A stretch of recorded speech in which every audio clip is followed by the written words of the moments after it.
Hi guys! Tonight we step quietly into an American December night, the kind where the air feels heavier than usual, and the world seems wrapped in soft fabric and expectation.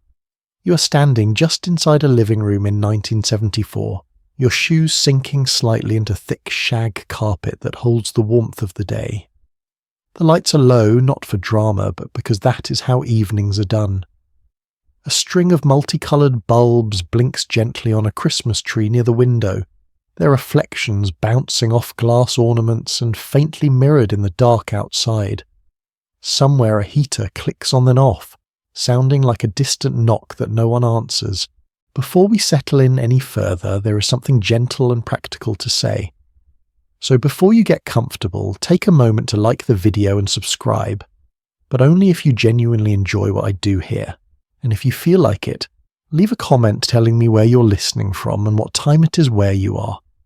There is something comforting about knowing this quiet moment stretches across many places at once.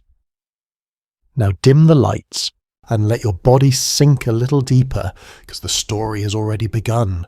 You're here in this room not as a visitor, but as someone who belongs. The sofa has that familiar vinyl smell mixed with something sweet, maybe pine from the tree, or sugar cookies cooling somewhere nearby. Your hand brushes the armrest and feels a thin, static shock. It is winter after all. The television sits low and wide against the wall, its wood-panelled sides warm to the touch, humming even before the picture sharpens. This is a time when televisions are furniture, not just screens. A mainstream historical fact worth quietly placing here is that by the mid-1970s, nearly every American household owned at least one television. And for many families, Christmas programming revolved around a handful of shared network broadcasts. When the same show airs at the same hour, it creates a shared rhythm that hums beneath the evening. You glance around and notice how the room tells its own story. The curtains are heavy and practical, meant to keep cold drafts from sneaking in. The coffee table is crowded with mail, a candy dish, and a few wrapped gifts whose corners are softened by curious fingers. Wrapping paper in the 1970s is often glossy and bold, filled with repeating Santa's bells or strangely abstract snowflakes. It smells faintly of ink. You may not realize it, but this smell will someday carry more nostalgia than the gifts themselves. There is a quiet tension in the room, not anxious, but expectant. Christmas in the 1970s carries a particular emotional weight. The country has been through a long decade already. Vietnam has ended, trust in institutions has been shaken, and the economy feels uncertain. Inflation is creeping into everyday conversations, even if it is not named outright at the dinner table. You feel it in the careful way gifts are chosen, and in the pause before someone says we probably should not spend too much this year. Yet Christmas persists almost stubbornly, insisting on lights and rituals no matter what the headlines say. You hear the faint sound of a record playing in another room, maybe Nat King Cole or Bing Crosby. Their voices slightly muffled through walls. Vinyl records crackle softly, adding texture to the silence.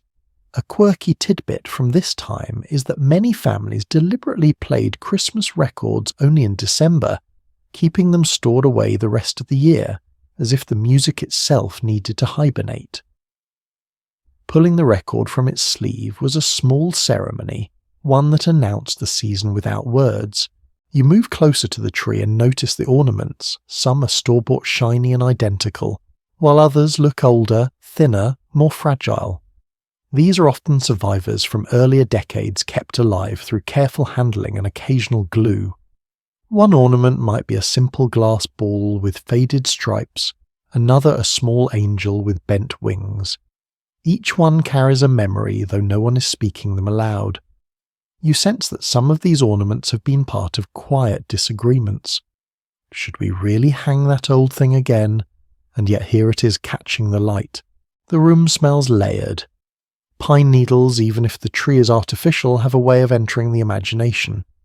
There is also the scent of coffee, maybe reheated for the third time, and something buttery drifting from the kitchen. Touch and smell matter more than words tonight. You run your fingers along the tree branches, real or not, and feel the slight resistance, the prickle or the smooth metal, if it is aluminum.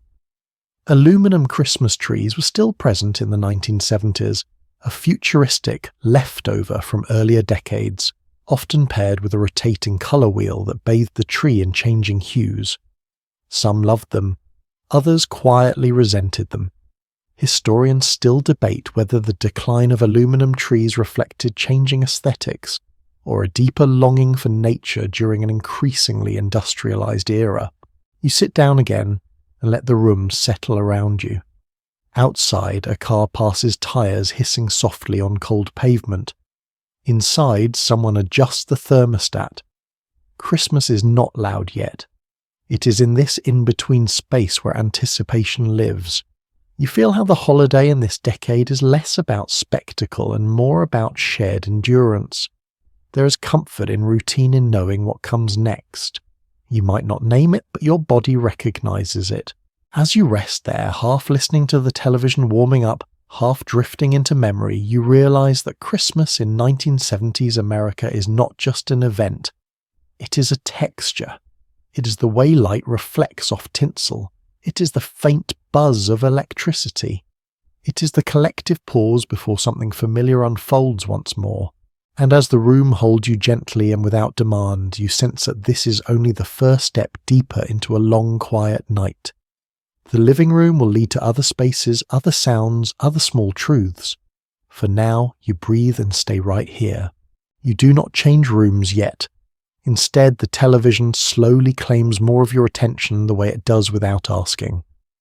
The screen brightens, then settles into a familiar glow that washes the living room in soft blues and pale yellows. The sound is slightly hollow, as if coming from inside a wooden box, which it is. This is not background noise in the modern sense. In 1970s America, the television does not compete with phones or tablets. It leads the evening and everyone else quietly arranges themselves around it.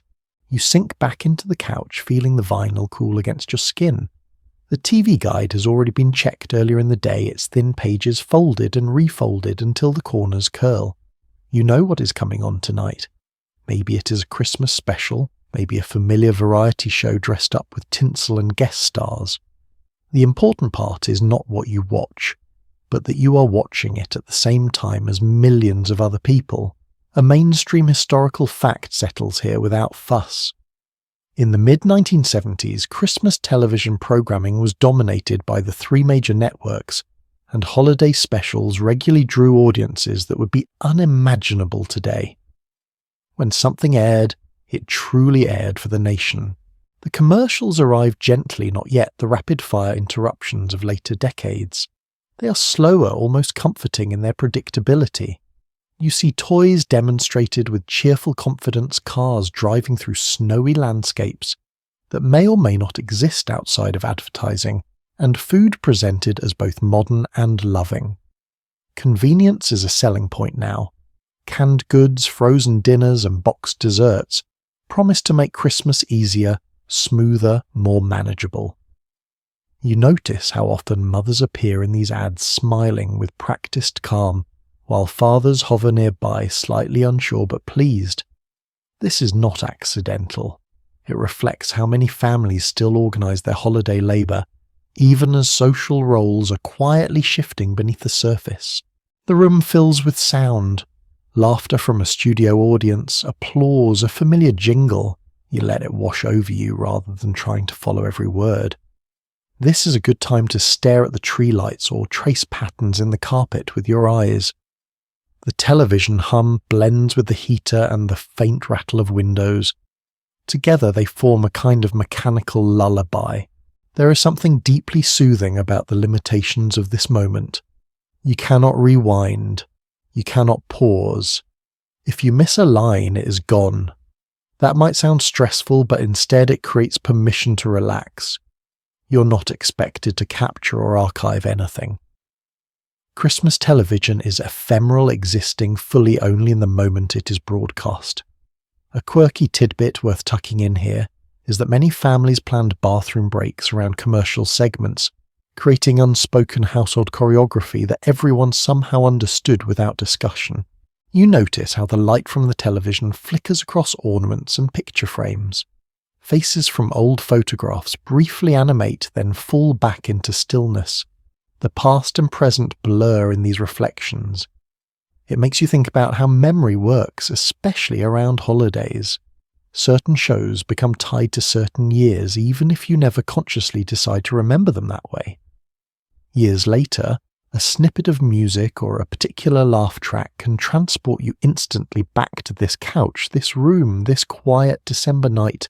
Someone in the room shifts position, maybe crossing their legs or pulling a blanket closer. Blankets are important now, Afghans crocheted in earth tones. Throws that smell faintly of laundry detergent and something older. You tuck your feet beneath you and feel the gentle weight settle in. The television continues steady and unhurried. Christmas television in the 1970s also carries an unspoken sense of reassurance. The world outside feels uncertain. The news earlier may have mentioned inflation, gas shortages, or political unrest. But here on this screen, problems resolve neatly within half an hour or an hour. Smiles are restored. Songs conclude on the right note. Even conflict feels safe. Historians still argue whether this kind of programming offered necessary comfort during a turbulent decade or subtly discouraged audiences from confronting deeper societal changes. You do not need to resolve that question tonight. You simply feel the effect. The smell of food drifts in again, slightly stronger now. Something is being warmed, stirred, or checked. Kitchens and living rooms communicate quietly at Christmas, passing scents back and forth like messages. The television volume dips for a moment as someone comments on what is cooking, or asks a question without fully turning away from the screen.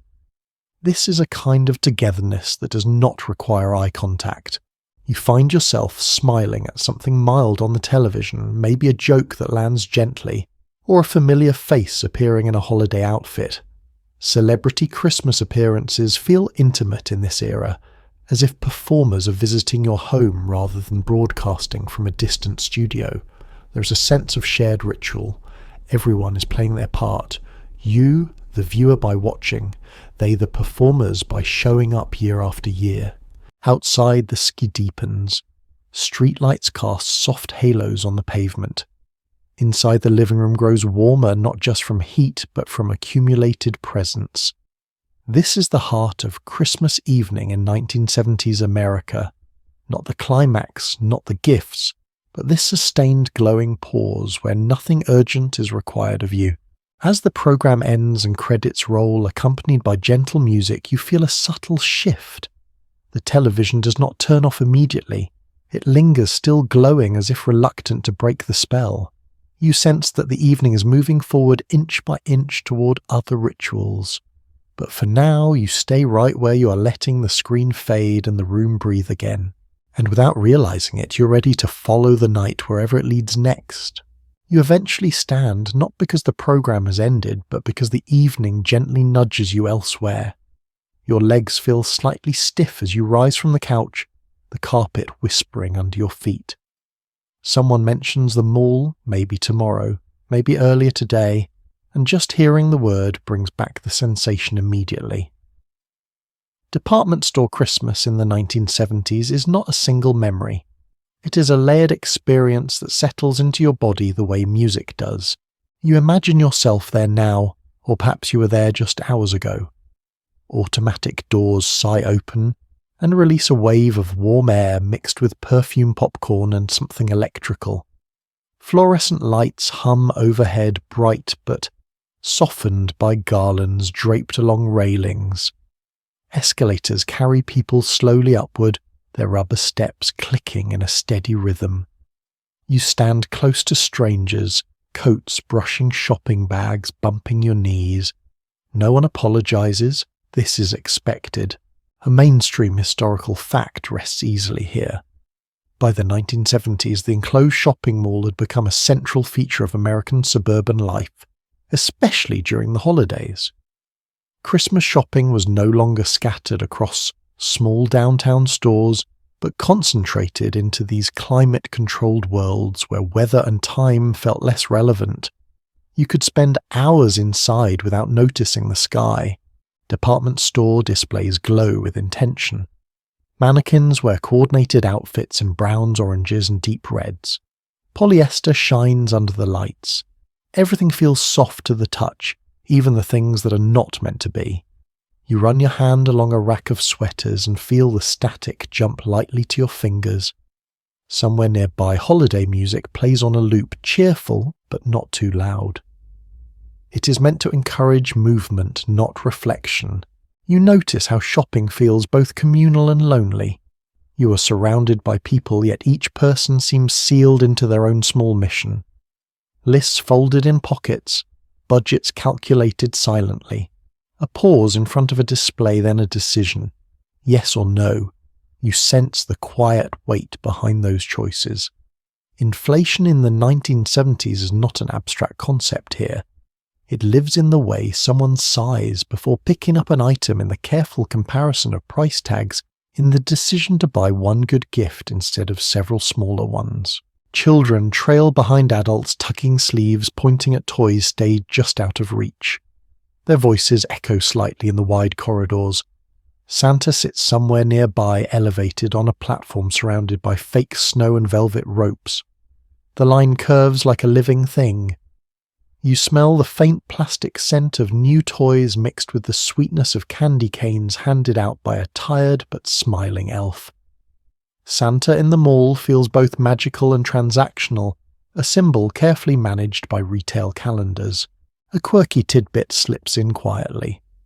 Some department stores in the 1970s experimented with themed Santas, adjusting costumes or decor to reflect regional styles or current trends, though most returned quickly to the classic red suit after customers reacted with confusion. Tradition, it turns out, sells better than novelty when it comes to Christmas. You move through aisles of decorations, touching ornaments that feel oddly heavy in your hand. Glass is thicker now, less delicate than older pieces. There are entire sections devoted to tinsel garland and lights. Multicoloured bulbs dominate, though clear lights are beginning to appear more often. You overhear a small debate nearby about which kind looks better. The conversation is polite but firm. These are not trivial decisions. They shape the feeling of the home for weeks to come. The mall encourages lingering. Benches invite brief rest. Food courts, still a relatively new concept, offer smells that drift and mingle.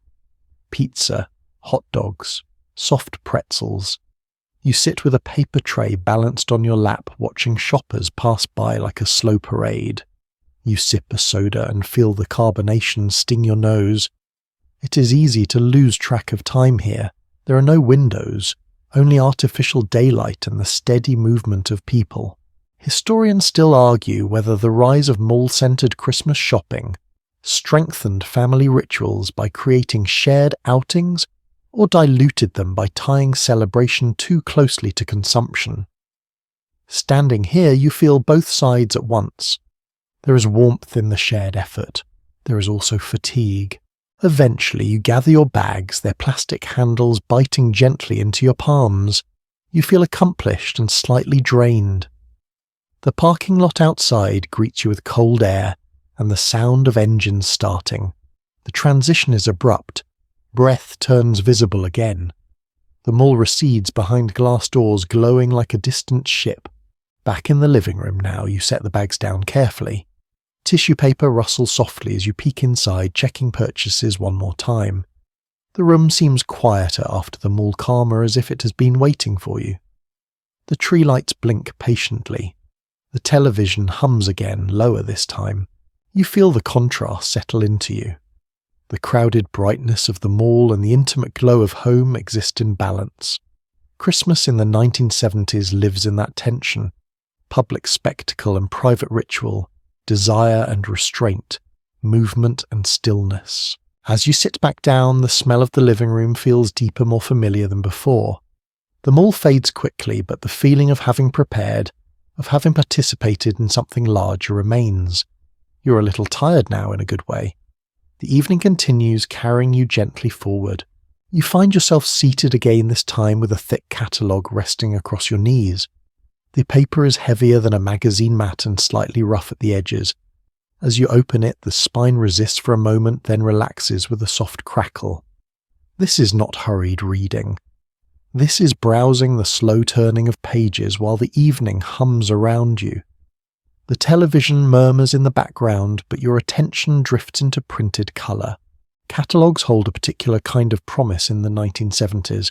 They arrive by mail addressed directly to the household as if personally invited. Sears, J.C. Penney, Montgomery Ward. Their covers feature smiling families frozen in cheerful poses, sweaters-coordinated children mid-laugh. At the time, mail-order catalogues were a major pillar of American retail, delivering everything from toys to appliances to rural homes that might otherwise be far from large stores. You feel the confidence in these pages. Everything you need, it seems, can be ordered from right here. You turn a page and enter the toy section. Bright colours, bold fonts, children photographed in action, not contemplation. A doll cradled lovingly. A race car blurred in motion. A board game caught at the moment of triumph. You pause longer here even if the gifts are not for you. There is pleasure in imagining them in someone else's hands. The catalogue invites this kind of dreaming. It does not rush you. It expects you to linger. Your fingers brush the corner of a page and leave a faint smudge. Ink smells slightly sweet. The air around you feels warmer now, or maybe you have simply settled in more fully. Someone nearby folds wrapping paper at the dining table, the crisp sound rising and falling like waves. You glance up briefly, then return to the catalogue, comforted by its predictability. An odd detail from the period reveals itself quietly. Many families kept Christmas catalogues for years, stacking them in closets or under beds, not just for reference, but for imagination. Children revisited them long after Christmas had passed, circling items with pencil, or simply flipping through, dreaming of future Decembers. The catalogue became a kind of seasonal storybook. You reach the clothing section. Models pose stiffly, hands tucked into pockets, gazes angled somewhere just past the camera. The colours feel distinctly of the decade. Mustard yellow, burnt orange, avocado green. Polyester dominates, promising durability and easy care. You run your thumb along the page, imagining the feel of the fabric. Smooth, slightly slick, resistant to wrinkles. There is reassurance in clothing that does not ask much of you. You notice the prices printed clearly beneath each item. They linger in your mind. A sweater for this much, a coat for that much. You instinctively begin to calculate how many gifts, how much total. In the 1970s, household budgeting is often done mentally quietly without spreadsheets or apps. It shows in the careful way pages are revisited and corners folded down to mark possibilities. There is intention here, even if it goes unspoken. Some researchers continue to question if the rise of catalogue shopping strengthened consumer culture more than in-store experiences, or if it simply extended existing habits into the home. Sitting here, you feel how personal it is. The catalogue meets you where you are. It allows you to dream privately without the pressure of crowds or salespeople. You turn to the appliance section and pause. Washing machines, toasters, vacuum cleaners. These are not glamorous gifts, yet they are often given at Christmas, wrapped carefully and presented with pride. There is practicality in this decade, a sense that usefulness itself can be a form of care. You imagine the weight of such a box under the tree, the quiet understanding that accompanies its opening. The pages whisper as you turn them. Outside, the wind nudges the windows, a reminder of cold beyond the walls. Inside, the catalogue feels like insulation. It fills time. It slows the evening. You notice how your breathing has evened out, how your shoulders have dropped. You come across a section of holiday decor, artificial wreaths, plastic candles, table settings arranged just so. The images suggest effortlessness, though you know it takes work to make a home look like this. Still, the suggestion is enough. You picture the dining table dressed for Christmas, even if it will not look exactly like the photograph. Experts have never fully settled the question of whether these idealized images shaped expectations or simply reflected them. For you tonight, they function as a gentle guide, a suggestion rather than a demand. You can take what you want and leave the rest. You close the catalogue for a moment and rest your hand on its cover. The room seems quieter now, as if respecting the pause. The tree lights blink slowly. The television has drifted into a late-night program, its volume turned low. You feel time stretching unhurried. When you open the catalogue again, you flip back to the beginning, revisiting a few pages as if greeting familiar faces. There is comfort in repetition. Eventually you slide the catalogue onto the coffee table, stacking it neatly with others that have arrived in recent weeks. They form a small tower of possibility. As you lean back, the weight of the evening settles pleasantly into you. You feel prepared even if nothing more will be bought. The act of looking has been enough. Christmas, after all, is as much about imagining as it is about doing. The catalogues wait patiently for another glance, another night. For now, you let them rest. The story of the evening continues, carrying you gently toward the next quiet ritual. You feel the evening pull you outward again, this time toward the cold. Coats are lifted from hooks, their fabric stiff from hanging too long. Zippers rasp. Buttons knock softly against themselves. When the door opens, winter presses in immediately, clean and sharp, carrying the scent of pine and distant exhaust. Your breath shows just briefly before dissolving. Somewhere nearby, a row of Christmas tree lots glows under bare bulbs, each one a small island of green in the darkness. You step carefully between trees arranged in neat rows, their branches bound with twine.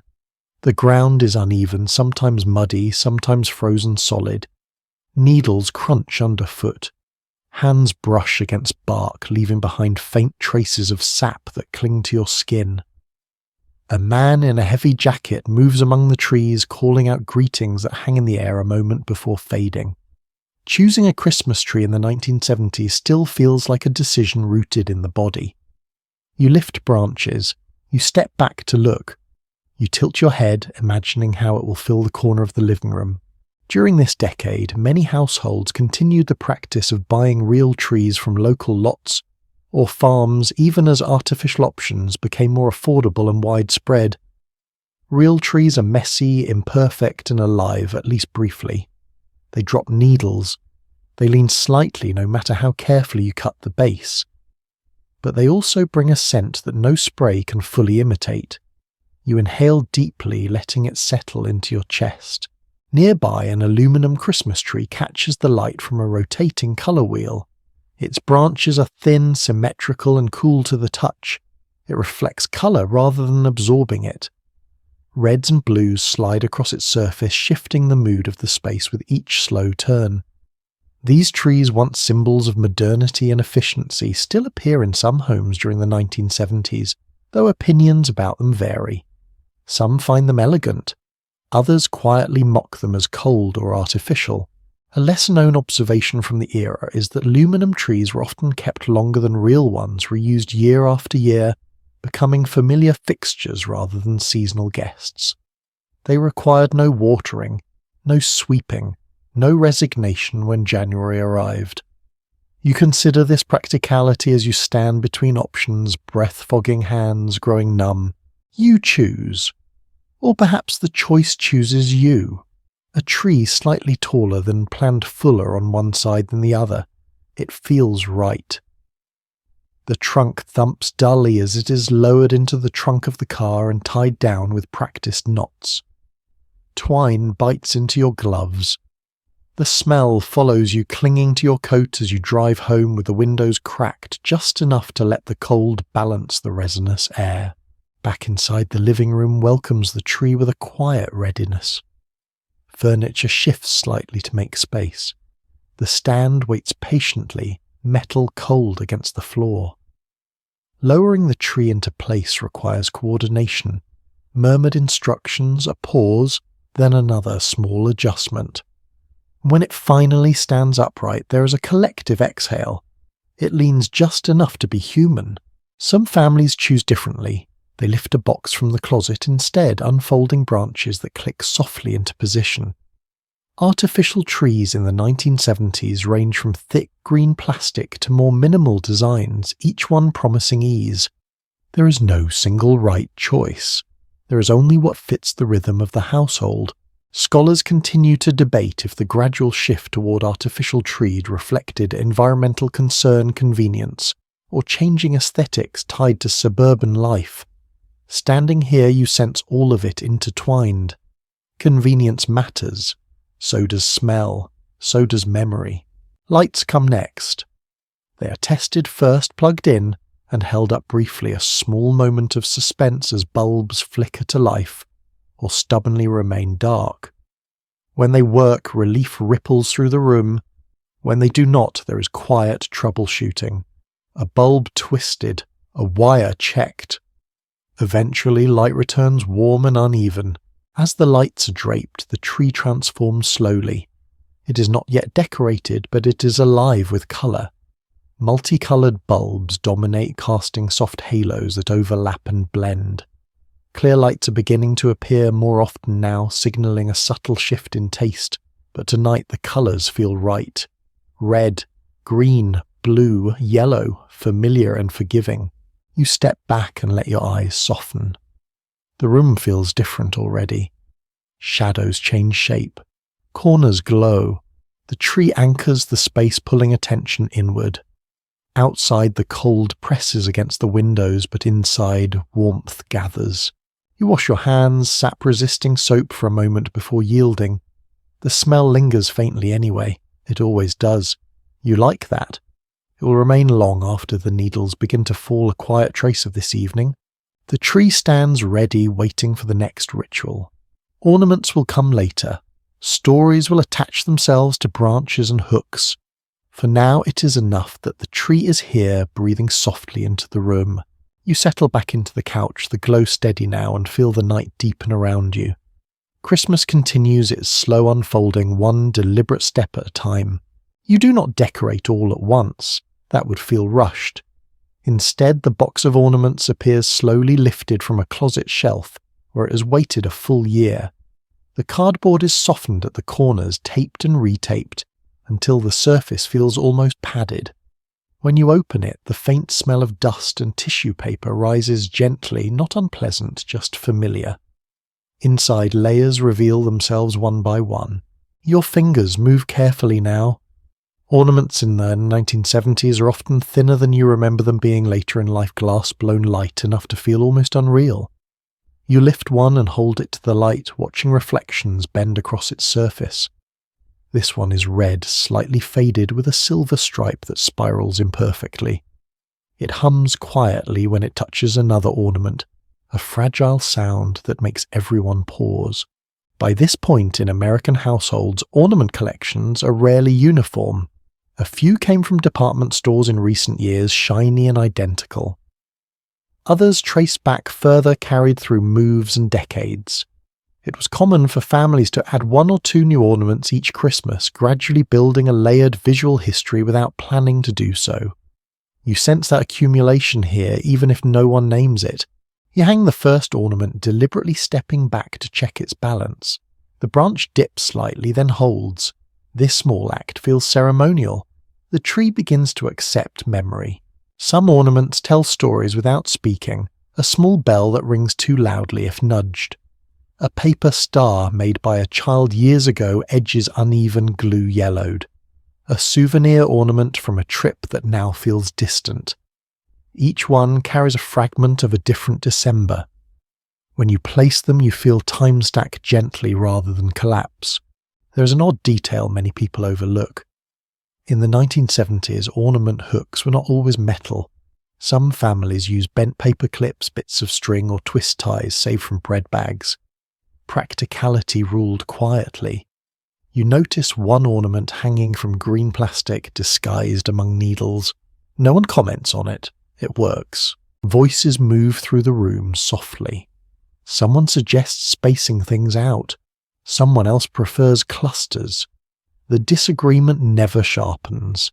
Decorating allows for difference without consequence. You feel how this process invites cooperation without demanding consensus. Experts still disagree about whether ornament traditions function more as personal memory anchors or as shared family narratives. Standing here, reaching into the box again, you sense both. Some ornaments mean something only to you, others belong to everyone. Together they form a visual language that needs no explanation. Your hands grow slightly sticky from old adhesive or sap. You wipe them on your jeans without thinking. The tree fills out, becoming less skeletal, more intentional. Light catches glass and refracts across the walls, sending faint colour into corners that were dim moments ago. You come across an ornament you hesitate to hang. Maybe it is chipped. Maybe it reminds you of someone not here tonight. You hold it longer than the other's thumb, tracing a small crack. Eventually you find a branch near the back and hang it there. It does not need to be prominent to belong. Music drifts in again, this time quieter, perhaps a different record side. The rhythm slows the pace of movement. Decorating stretches out, punctuated by pauses to sit, to sip a drink, to simply look. This is not about finishing quickly. It is about letting the room change gradually around you. By the time the box is nearly empty, the tree feels complete, even if a few branches remain bare. Perfection is not the goal. Familiarity is. You step back one last time, hands on hips, and let your eyes rest unfocused. The tree breathes light into the room, steady and patient. Someone closes the ornament box and slides it back into the closet, already thinking about next year without quite realizing it. The lid thumps softly into place. Another layer of time is sealed. You return to your seat, careful not to brush the tree too closely. The ornaments settle, no longer swinging. The room holds still for a moment, as if acknowledging the work just done. Christmas has taken another step forward, quiet and deliberate. You feel it in your chest, not excitement exactly, but something deeper. Continuity. You let yourself rest in that feeling as the evening carries on. The music becomes more noticeable now, not because it grows louder, but because everything else softens around it. A record finishes one side and someone lifts the needle with care, the faint scrape, followed by a hollow click. The vinyl is flipped, set down again, and lowered slowly. A breath passes before sound returns, and then it is there. Warm, familiar, slightly imperfect. The room seems to relax into it. Christmas music in the 1970s arrives with texture. You can hear the space it was recorded in, the echo of a studio, the closeness of a microphone. Crooners sound intimate, as if leaning toward you. Choirs feel expansive, filling corners of the room that light cannot quite reach. The songs are not new even now. Many have already been part of American Christmas for decades, replayed year after year, until they feel almost structural, like beams holding up the season. You sit quietly, letting the sound wash over you. The record crackles softly between notes, a gentle reminder that this music is physical. It wears down. It ages. Tiny pops appear where there were none before, and no one considers that a flaw. It means the record has been played. It has been loved. By this time, recorded music had firmly settled into holiday routine. Radio stations dedicated entire blocks to seasonal playlists, and record sales spiked each December as families refreshed collections or replaced worn favourites. Yet vinyl still demanded attention. You could not skip tracks easily. You listened in sequence, allowing songs you loved and songs you barely noticed to coexist. There is something calming about that lack of control. Someone hums along without realizing it. Another voice joins briefly, then fades. Singing does not become a performance tonight. It stays casual, unpolished, woven into the background. You feel how music fills space without asking for anything back. It becomes a companion rather than an activity. There is an unusual detail tucked into this moment. Many families owned only a small handful of Christmas records, sometimes no more than 2 or 3. These albums were played repeatedly each season until their order became as familiar as a bedtime routine. People could anticipate not just the next song, but the exact second the needle might skip or the volume swell slightly. These imperfections became part of the experience. You notice how the music changes the room's temperature, or at least your perception of it. The glow of the tree seems warmer, shadows soften, even the furniture appears less rigid edges blurred by sound. You stretch your legs and feel the carpet fibres catch lightly against your socks. The lyrics drift by full of snow that may or may not match what waits outside. Bells ring. Voices promise joy, peace, reunion. You do not analyze these promises. You let them pass through you like breath. The repetition is soothing rather than dull. It reassures you that some things remain dependable. There has long been disagreement among cultural observers about whether Christmas music reinforces nostalgia or actively shapes it. Sitting here, you feel how the question almost answers itself. The songs do not just remind you of earlier years, they create this one. Memory is forming even as you listen. The turntable hums softly beneath the music, its motor steady and patient. You watch the record spin, black surface reflecting tiny points of coloured light. The label blurs into a circle.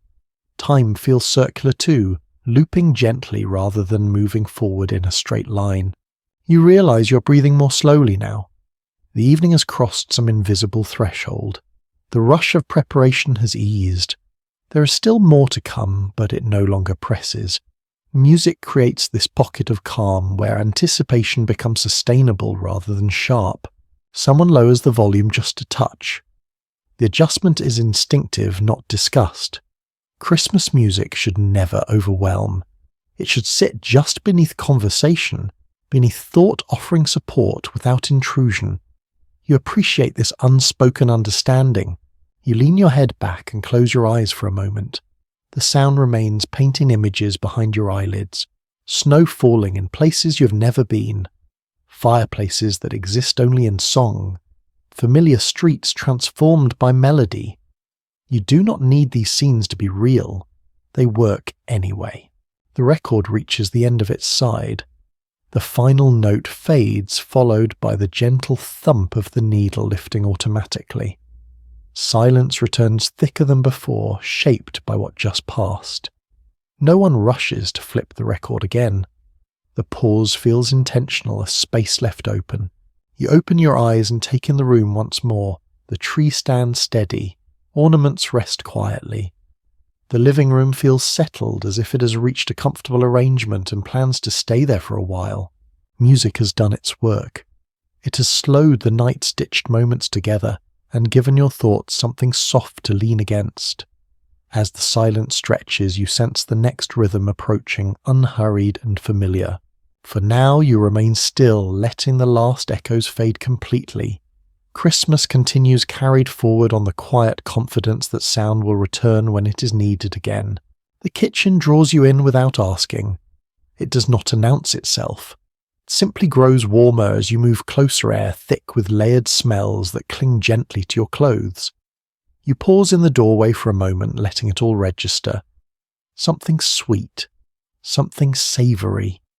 Butter melting somewhere. Sugar caramelizing just a shade too far at the edges.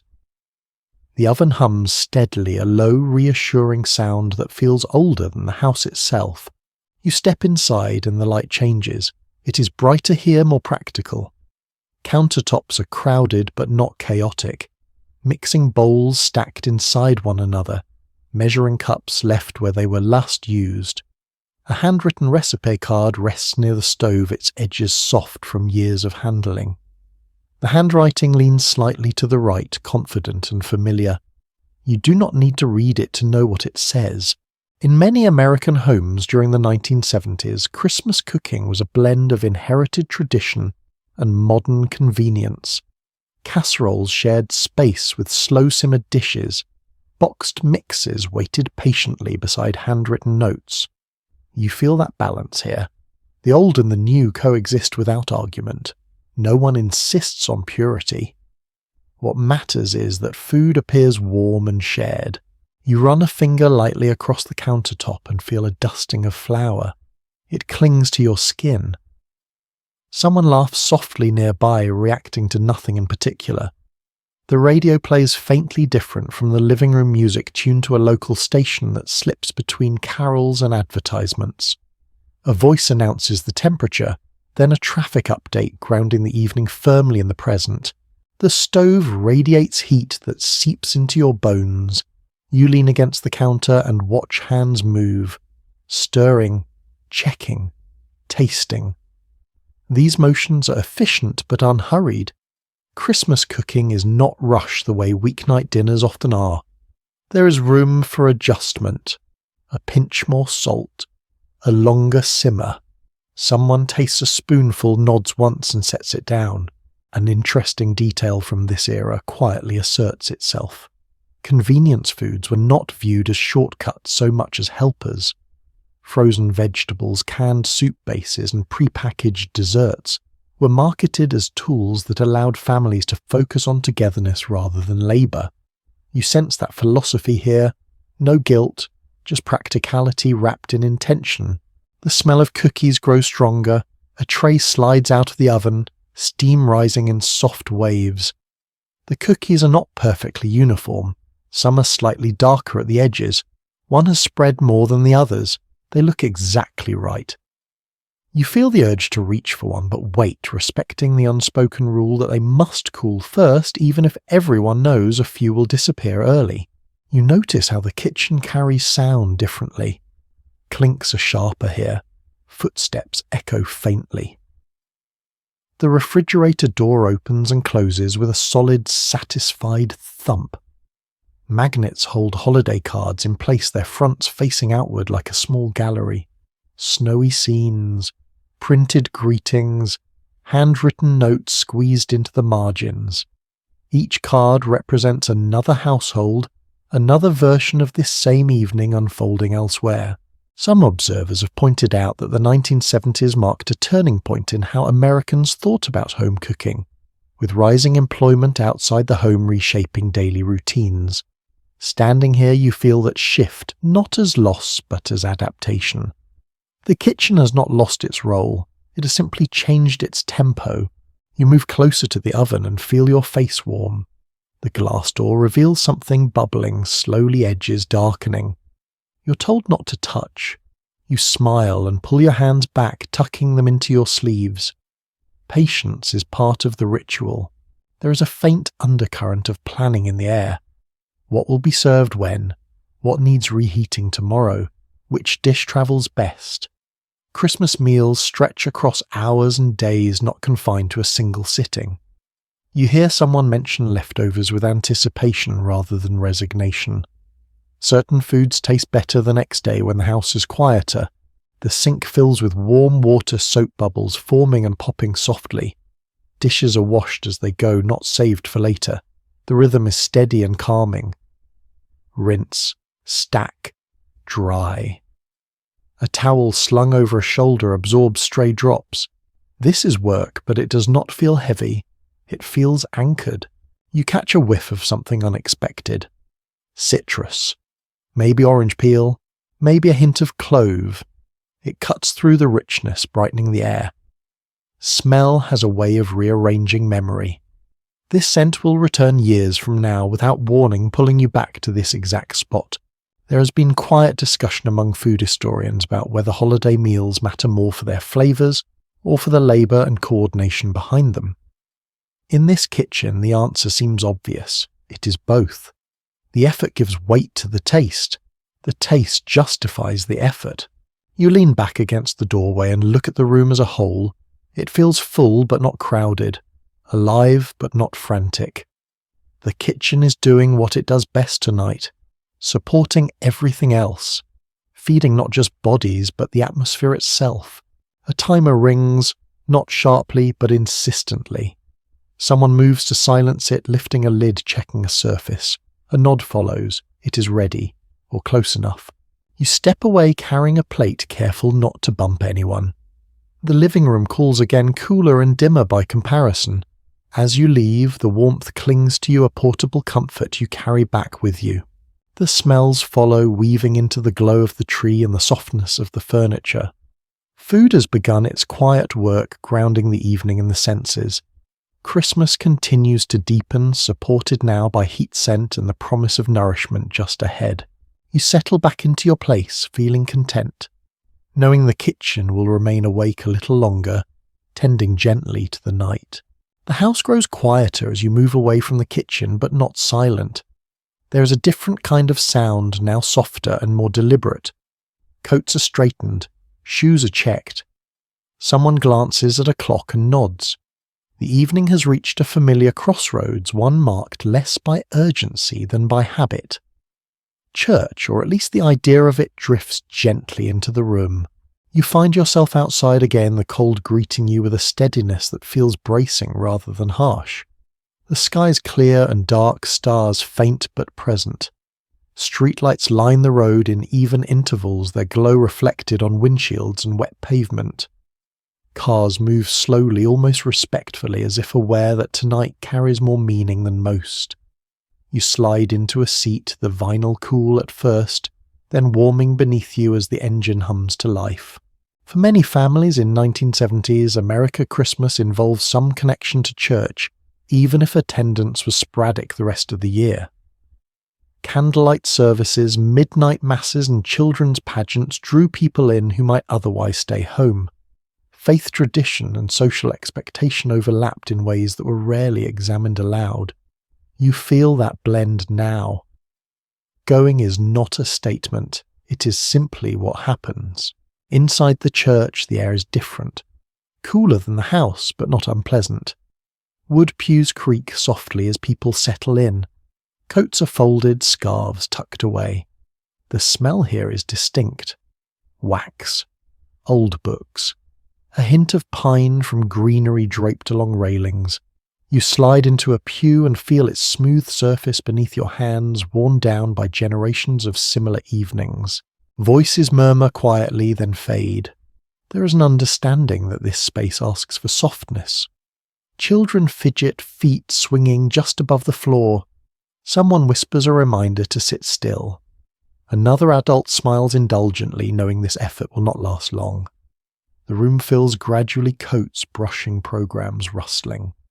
Light glows warmly from lamps and candles, never harsh. At this point in the decade, church attendance across the United States had begun to shift, with some denominations seeing declines, while others adapted services to changing cultural rhythms.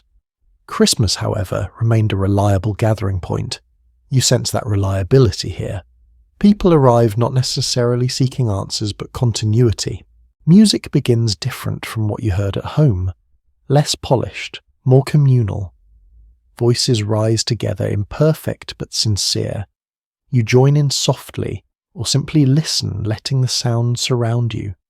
Singing in a group feels different than listening alone. Breath synchronizes. Shoulders rise and fall together. For a few moments, individual concerns blur. An overlooked detail surfaces quietly.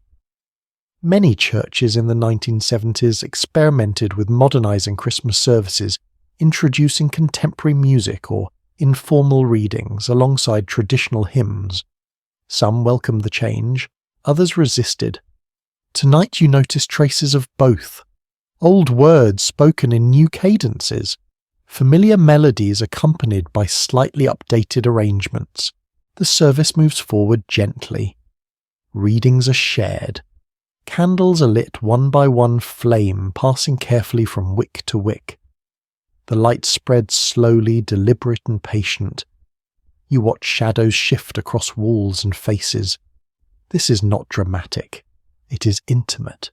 Each flame feels like a small agreement to be present. There has long been discussion among theologians and cultural historians about whether Christmas services function more as expressions of belief or as social rituals reinforcing community bonds. Sitting here, candle warm in your hand, the distinction feels unnecessary. The moment holds meaning regardless of how it is labelled. You feel the heat from the flame against your fingers, steady but controlled. Wax begins to soften near the base. Someone hands you a paper drip guard folded carefully. These small accommodations matter. They show foresight, care. When the final song fades, silence lingers longer than expected. No one rushes to stand. The quiet feels earned. Eventually, movement resumes slow and respectful. Coats are retrieved, candles extinguished with a soft hiss. People exchange nods and whispered greetings, voices hushed as if the space might remember them. Outside again, the night feels different, not colder but clearer. The air seems to carry sound farther. Doors close gently. Engines start without revving. You pull away from the curb and glance back once, seeing the building glowing softly against the dark. Back home, the living room greets you with familiar warmth. The tree lights blink as before, unchanged waiting. You remove your coat and feel the contrast immediately, shoulders dropping as heat returns. The house seems to acknowledge your absence and welcome you back without comment. Whether or not belief played a central role for you tonight, the ritual has left a mark. A slowing, a centering. Christmas has expanded beyond the house and returned again, bringing with it a sense of shared pause. You settle back into your place, candlelight replaced by electric glow, and feel the evening continue its careful progression. The night is far from over, but it is deepened, layered now with quiet reverence, and the comfort of having stepped briefly into something larger, then come home again. The house feels different now that night has fully settled in. Children move through it with a restless energy that does not quite know where to land. You notice it immediately, the way small feet wander from room to room, the way questions appear out of nowhere and repeat themselves in slightly altered forms. How much longer? Is it almost time? Can I open just one thing? You hear these questions even if no one says them aloud. You watch a child sit on the floor near the tree legs, crossed hands, busy with nothing in particular. Fingers trace patterns in the carpet. Eyes flick up to the lights, then to the wrapped gifts, then away again, as if looking too long might spoil something. Anticipation has a physical presence tonight. It vibrates gently like a low current running through the room. By the 1970s, childhood Christmas in America was already shaped by a familiar rhythm. School had let out days earlier, holiday routines had taken over, cartoons had gone seasonal. The calendar itself seemed to lean toward this night. Children absorbed all of it, even when adults assumed they were not paying attention. You can see that absorption now in the way they hover alert but contained. There is negotiation happening quiet and constant. Bedtimes are discussed, adjusted, softened. Someone says just a little longer. Someone else agrees, then glances at the clock. The rules bend tonight, but they do not break. Children sense this balance instinctively. They push just enough to test it, then retreat satisfied they are still being noticed. You notice how belief operates here, not as a fixed concept, but as something fluid. Younger children speak of Santa with certainty. Older ones listen carefully, participating without committing. They watch adults for cues, studying expressions, tone, timing. They are learning when to ask questions and when to let silence do the work. This is education of a different kind. It is interesting how children in this era often receive their understanding of Christmas magic not from direct instruction but from atmosphere, decorations, music, repetition. Adults rarely sat down to explain what Santa meant. Instead, they created conditions and let imagination fill the rest. You see that happening now as a child arranges toys near the fireplace or straightens a stocking with exaggerated care. There is a small detail many adults forget. In the 1970s, children often wrote physical letters to Santa, sometimes mailed, sometimes placed ceremoniously near the tree. These letters were thoughtful, specific, and often polite in a way that feels almost formal now.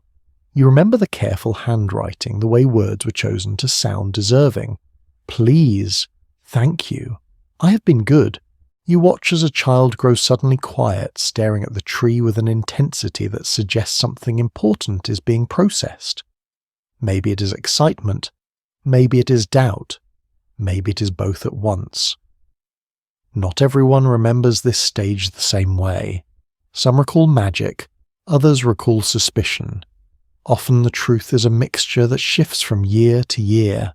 The adults notice these moments even if they pretend not to. There is a tenderness in how voices soften, how distractions are offered without explanation. Someone suggests hot chocolate. Another proposes a story. These are not random choices. They are tools honed over years designed to guide energy gently toward calm. Children respond unevenly. One settles quickly, lulled by warmth and routine. Another resists, bouncing slightly even while sitting still. You sense the effort it takes to contain so much feeling in a small body. Christmas magnifies everything: joy, want, curiosity, fatigue. You remember what it felt like to be this full. The room shifts again as pajamas appear. Soft fabric replaces stiff clothes. Shoes are abandoned. The floor becomes a place to sprawl. The tree lights seem brighter against dimmed lamps. Someone turns down the television volume, instinctively preparing the house for sleep, even though sleep still feels impossible to those waiting. There is quiet reassurance in the routines that follow. Teeth brushed, faces washed, hair smoothed. Each step repeats something learned long ago. These rituals anchor the night, preventing excitement from floating too far out of reach. You see how comfort and control work together here, not as opposites, but as partners. As children are guided toward bedrooms, they glance back repeatedly. One last look at the tree. One last question asked from the hallway. Is he coming soon? Adults answer with practiced calm. Soon enough. You smile at the vagueness. It satisfies without promising too much. Doors close softly. Night lights glow faintly. The house exhales. The energy does not disappear, but it settles, redistributing itself into quieter forms.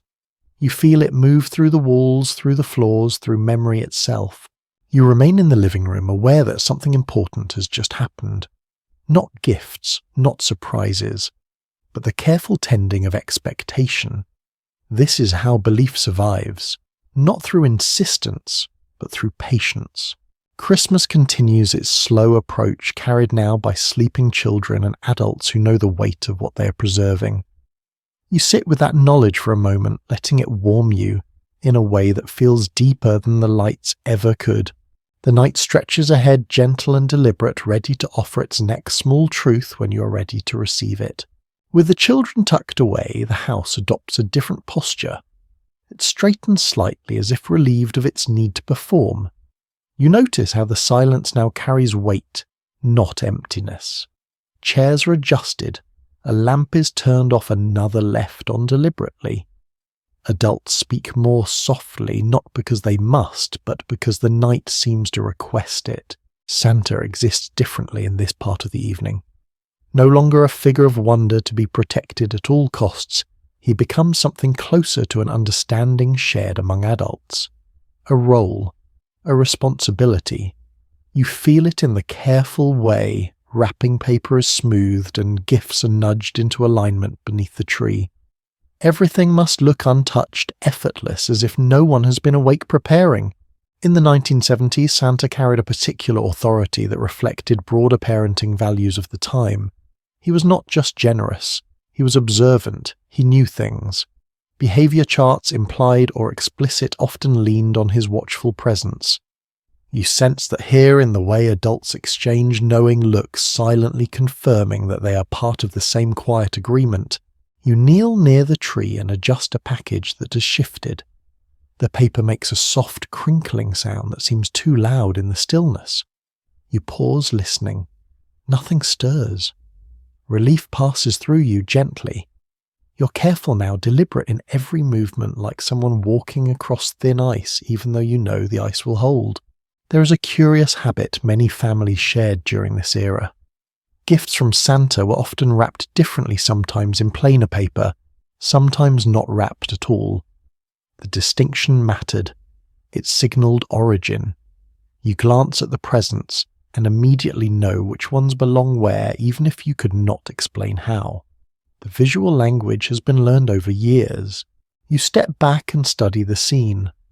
Stockings hang nearby, each one slightly unique. Some are store-bought. Others are handmade, their stitches uneven but proud. They droop a little under the weight of oranges, small toys and wrapped candy. The tradition of placing fruit in stockings persisted quietly through this decade, a leftover from earlier times when such treats were less common. Even now it feels symbolic rather than practical. There has always been gentle disagreement about what Santa represents in American culture. Some remember him as a tool of discipline. Others recall pure generosity. Standing here, you sense how he shifts depending on the household. He adapts. He becomes whatever is needed to carry the moment forward. You move through the room once more, checking lights, ensuring nothing is left out of place. This is not anxiety. It is care. The tree glows, steadily ornaments, reflecting your movement in distorted flashes. You catch sight of yourself briefly in a glass bulb and smile at the warped reflection. You look older like this, softer, more patient. Someone pours a drink in the kitchen, the sound of liquid hitting glass muted by distance. Another person sits heavily on the couch and exhales, the day finally loosening its grip. There is quiet satisfaction in having reached this point. The hardest part is done. Now comes waiting. Santa at this stage of the night becomes almost symbolic of effort itself. He stands in for the hours spent, the planning, the restraint. You realize that children may remember magic, but adults remember logistics. Both memories are valid. Both are necessary. You sit down and let your body rest. The room hums faintly, electricity flowing unseen through wires in the walls. Outside, the street remains still, most houses dark now, each one holding its own version of this same scene. You feel connected to them, not through words, but through timing. The clock moves forward quietly. Each minute feels both slow and fast. You know sleep will come eventually, but not yet. There is a sweetness in this liminal space, where responsibility has been met and anticipation has been passed on. You glance once more toward the hallway, ensuring doors remain closed, dreams uninterrupted. Santa will do the rest, or at least that is the story being told. And stories, you know, have power simply because people agree to believe in them together. As you settle deeper into the couch, the night holds you gently. Christmas has shifted hands, now carried forward by trust tradition, and the soft glow of a tree that stands watch while everyone else rests. You close your eyes for just a moment, letting the stillness wrap around you, knowing the morning will arrive soon enough. For now, this quiet belongs to you.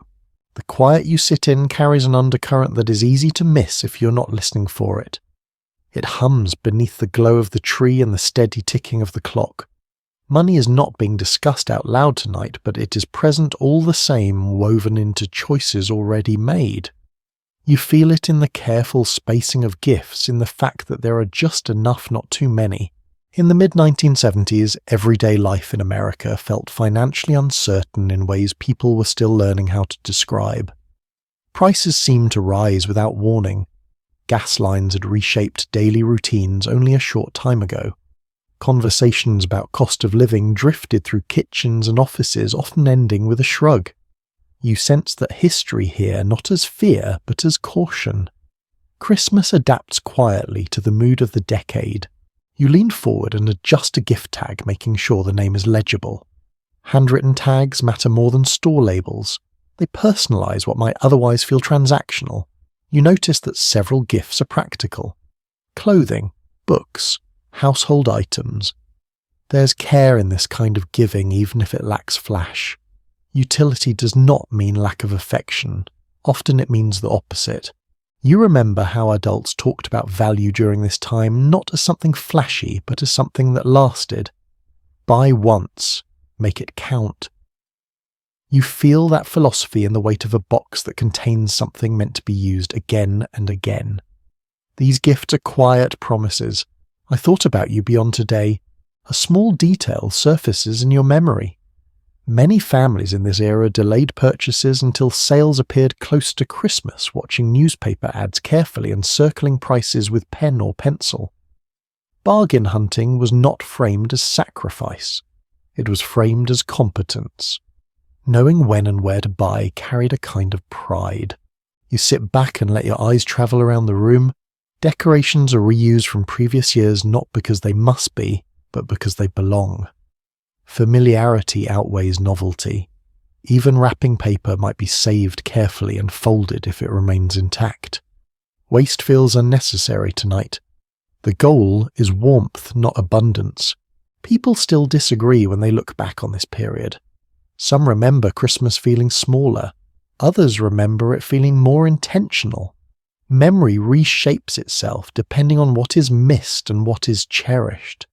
Sitting here, you sense how restraint can sharpen meaning rather than dull it. The heater clicks on again, a reminder that comfort itself costs something. You adjust the blanket over your legs and feel grateful for its weight. Outside, the temperature continues to drop unnoticed by those sleeping inside. Inside, everything has been calibrated to hold steady through the night. Someone mentions a bill that arrived earlier in the week, then stops choosing not to linger. Tonight is not for solving long-term problems. Tonight is for pausing them.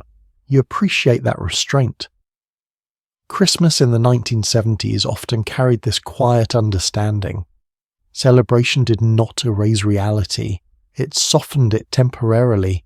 You glance again at the tree and notice how lights reflect off the packages, doubling themselves, creating the illusion of more than there is. It feels symbolic in a way that does not demand interpretation. Enough can feel like plenty when arranged with care. As the clock edges closer to midnight, you feel neither anxious nor rushed. The night has found its pace. Financial worries exist, but they're resting now, tucked gently behind tradition and shared effort. They will return later, but not yet. You close your eyes, briefly breathing evenly, letting the room reassure you. Christmas has not ignored the world outside. It has simply chosen to hold space for calm within it. That choice feels deliberate. It feels earned. When you open your eyes again, the lights are still blinking patiently. The gifts remain where they are. Nothing has changed, and yet everything feels settled.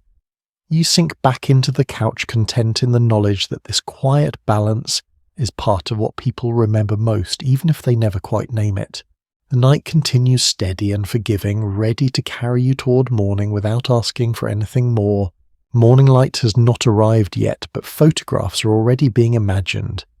You can feel it in the way clothes have been set out the night before, draped carefully over chairs or folded at the foot of the bed.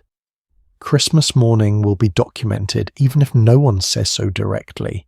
In the 1970s, photos matter not for sharing instantly, but for saving, for later, for proof that this happened.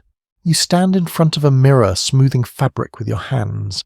The texture tells you immediately what decade you're in. Polyester stretches slightly, forgiving and warm.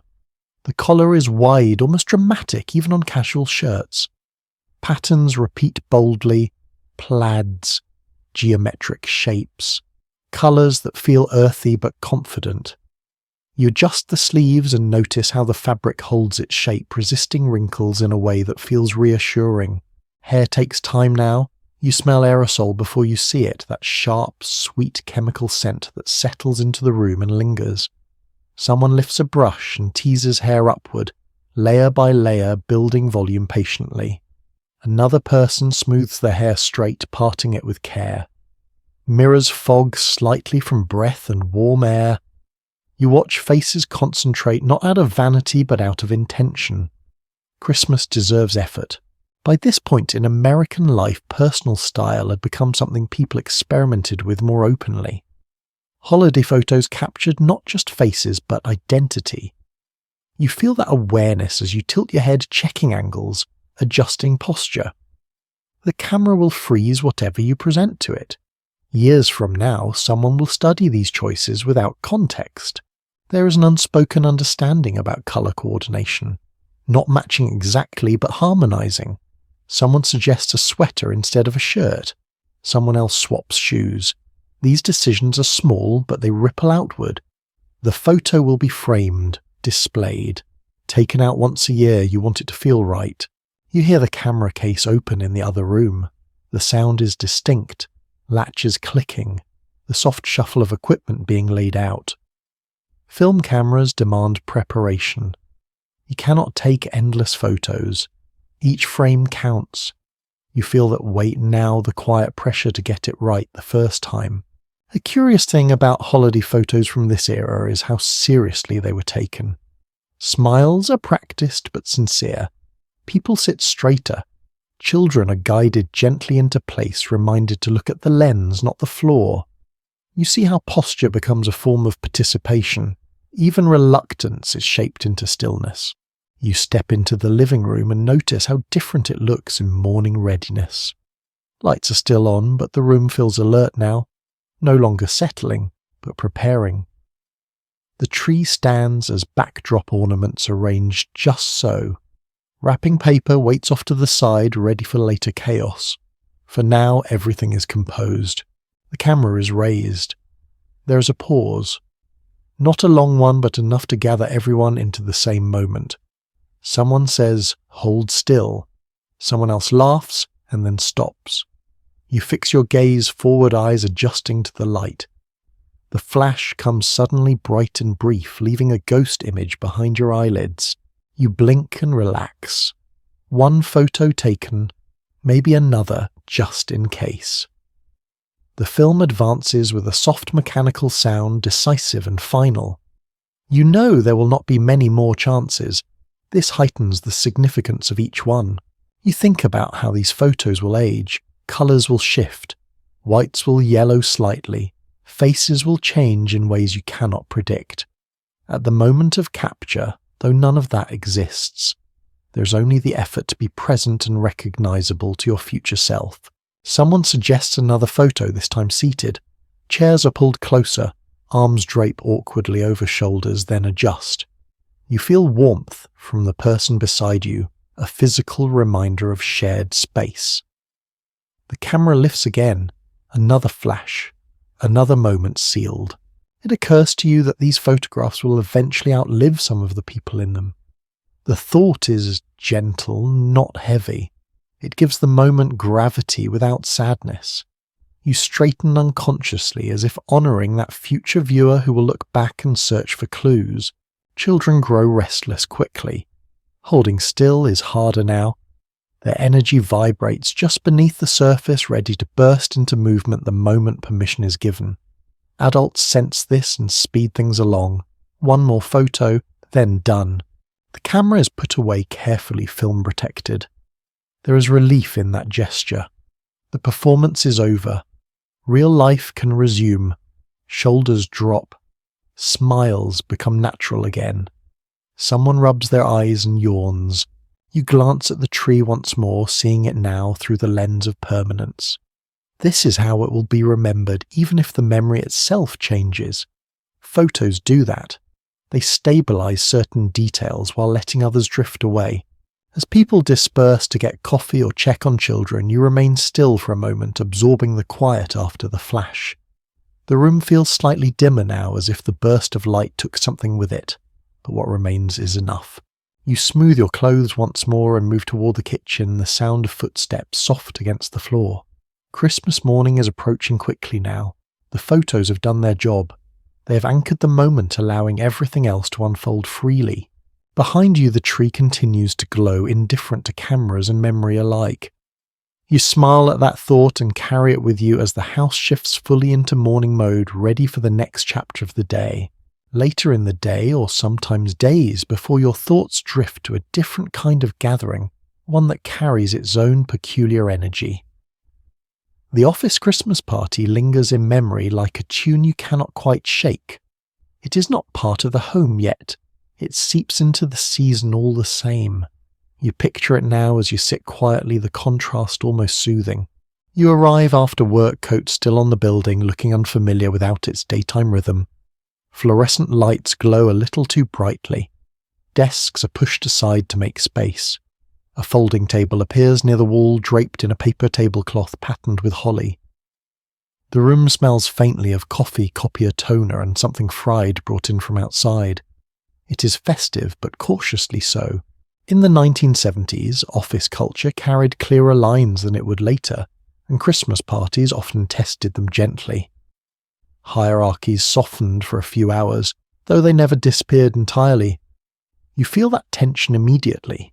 Conversations begin with weather and travel plans, safe ground that everyone understands. Laughter comes easily, but it lands lightly, careful not to linger too long. You accept a drink from a coworker you usually only nod to in the hallway. The cup is plastic, flexible, and slightly warm from being held too long. Someone has brought a punch bowl, the kind that suggests effort without guaranteeing success. You take a sip and decide it is better than expected. That small relief spreads through you. Music plays quietly from a portable radio or a record player dragged in from someone's office. The selection is conservative.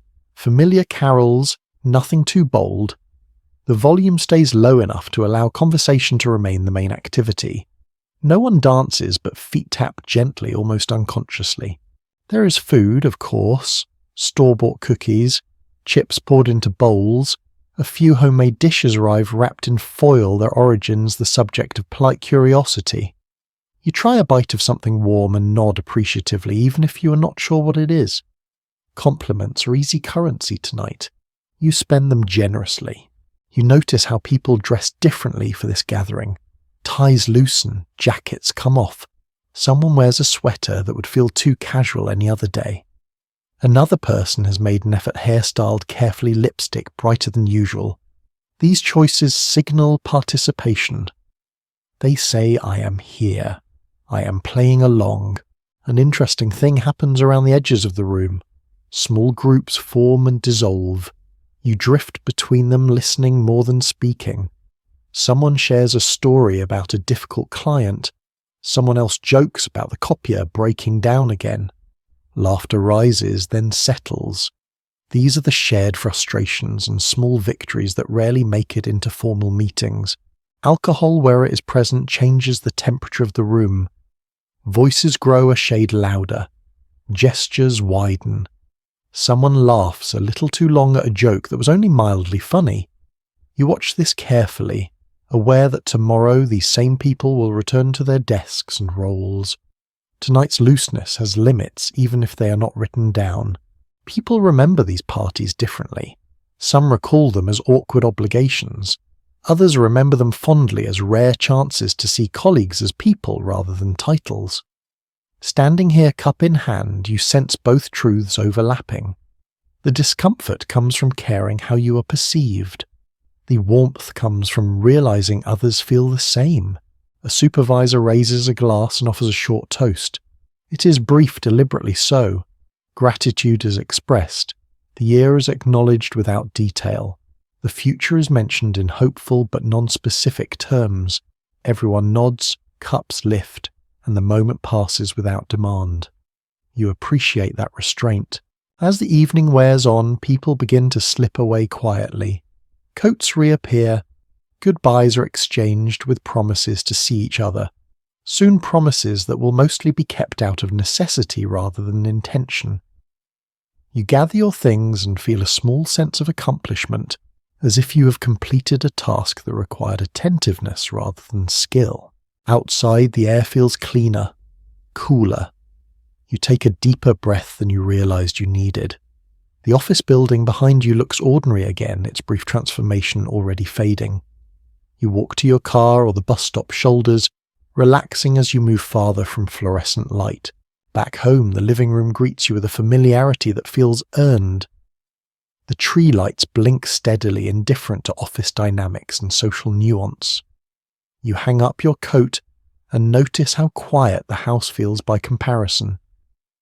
This quiet is not emptiness. It is relief. You sit down and let the memory of the party settle into its proper place. It is part of Christmas in this decade, even if it never feels central. It reminds you that the season extends beyond family and faith, reaching into workplaces and routines, asking for small gestures of goodwill. As you rest, you realize that these gatherings, awkward as they can be, serve a purpose. They mark time, they acknowledge shared effort, they create a brief pause in the professional year, allowing people to see each other without deadlines pressing quite so hard. The night continues, carrying you gently away from office chatter and back toward the softer rhythms of home. Christmas has many faces and you have just set one aside. The next waits patiently ready to meet you when you're fully settled again. Later, when the house feels steady again, you step outside for a moment, drawn by a need for air rather than activity. The door closes behind you with a soft click, and the cold meets you immediately crisp and clarifying. Your breath blooms faintly in front of your face. The street stretches out quietly, a familiar line of houses transformed by light. You walk slowly, hands tucked into pockets, shoulders slightly raised against the chill. Suburban streets in the 1970s carry a particular calm at night. There is less traffic, fewer distractions. The quiet feels complete rather than empty.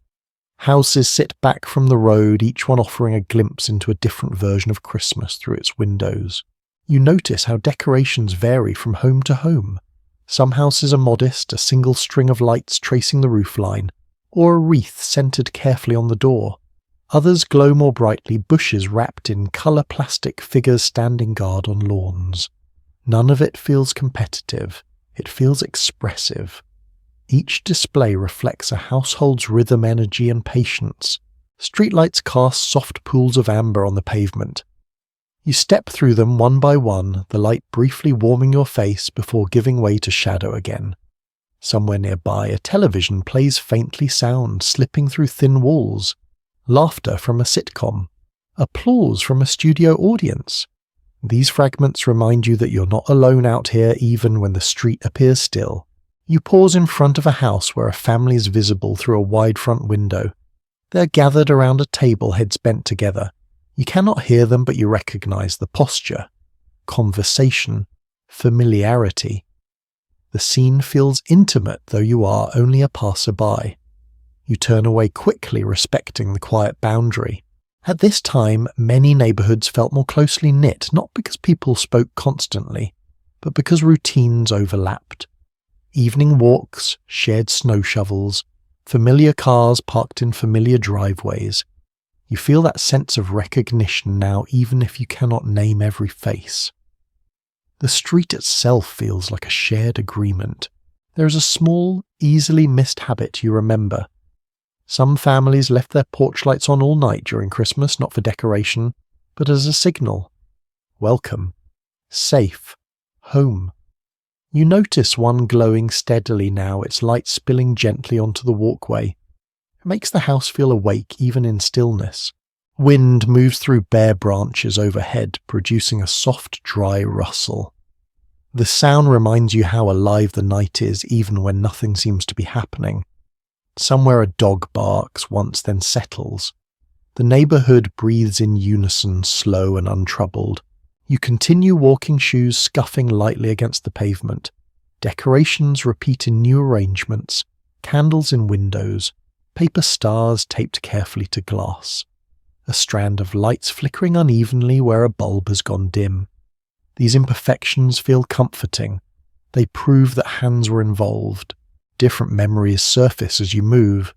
Snowier years, quieter years. Times when this walk felt lonelier, more crowded. Not everyone remembers neighborhood Christmas nights the same way.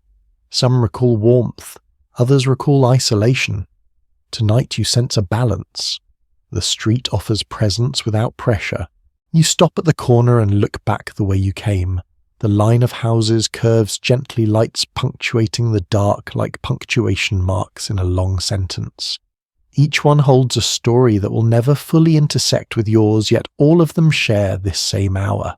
Turning back toward a home, you feel a subtle shift. The cold has sharpened your senses. Your thoughts feel clearer, less cluttered. This walk has done its work without announcing it. It has reminded you that Christmas exists beyond walls and rooms stretching quietly through shared spaces. When you reach your door, you hesitate briefly, hand on the handle. Inside waits warmth, light, and familiarity. Outside remains calm and open. You appreciate the choice, even knowing which you will make. You step back inside and close the door, gently sealing the quiet street behind you. The house accepts you again without comment. The tree lights blink as they always have. The air feels warmer now, enriched by contrast. You sit down and let the feeling of the walk settle into you. The street remains in your mind a backdrop of steady lights and shared stillness. Christmas in this decade lives there too, in these unspoken connections and gentle routines that require nothing more than awareness. The night continues deeper now, shaped by light seen from a distance and the calm that comes from knowing where you belong. The car feels colder than the house did even after the engine starts. You pull the door closed with a firm click and settle into the seat, the vinyl smooth beneath your coat. The dashboard lights glow softly green, an amber familiar shapes that feel steady and reliable. When the radio comes on, it does so without ceremony, already tuned to a station that seems to know exactly what this night requires. You ease the car onto the road tyres, whispering against pavement. The heater begins to work, not all at once, but gradually releasing warmth in uneven waves that brush against your ankles first, then your hands. You adjust the dial by feel eyes, still on the dark stretch ahead. Driving at night during Christmas week has its own rhythm. There is less urgency, fewer horns. The road seems willing to carry you gently. The radio fills the space immediately. A familiar voice introduces a song you've heard countless times, yet it still lands as if it belongs specifically to this drive. The sound is thinner than the records at home, shaped by signal and distance, but it carries a different comfort. This music is shared with strangers travelling through their own nights, all listening without seeing one another. You pass storefronts with darkened windows and a few lingering lights. Reflections slide across the windshield and disappear. The song reaches its chorus and you find yourself humming along quietly without fully committing. Singing in the car feels private even when you're not alone. The glass creates a boundary that makes everything inside feel contained. Radio Christmas music has a way of marking distance. Songs end and begin again, and you measure progress not by miles but by melodies. You know where you are based on what is playing. That turn happens during the song. The long straight stretch usually lasts through that one. The radio becomes a companion that understands timing better than maps. You notice how announcers speak tonight. Slower, warmer. They offer brief greetings, mention the date, wish listeners well. Their voices feel closer than they did earlier in the day. Night does that. It brings people nearer without requiring them to meet. You listen to a dedication read aloud, sent from one person to another. The message is simple. Miss you. Drive safe. Love always. It lingers with you longer than expected. As you drive, the road opens up and houses thin out. Darkness expands, broken only by occasional headlights passing in the opposite direction. When they do, you exchange a brief flash of recognition, two travellers acknowledging one another without words. Then the light is gone and you are alone again, held by music and motion. There is something grounding about the limitations of radio. You cannot choose exactly what comes next.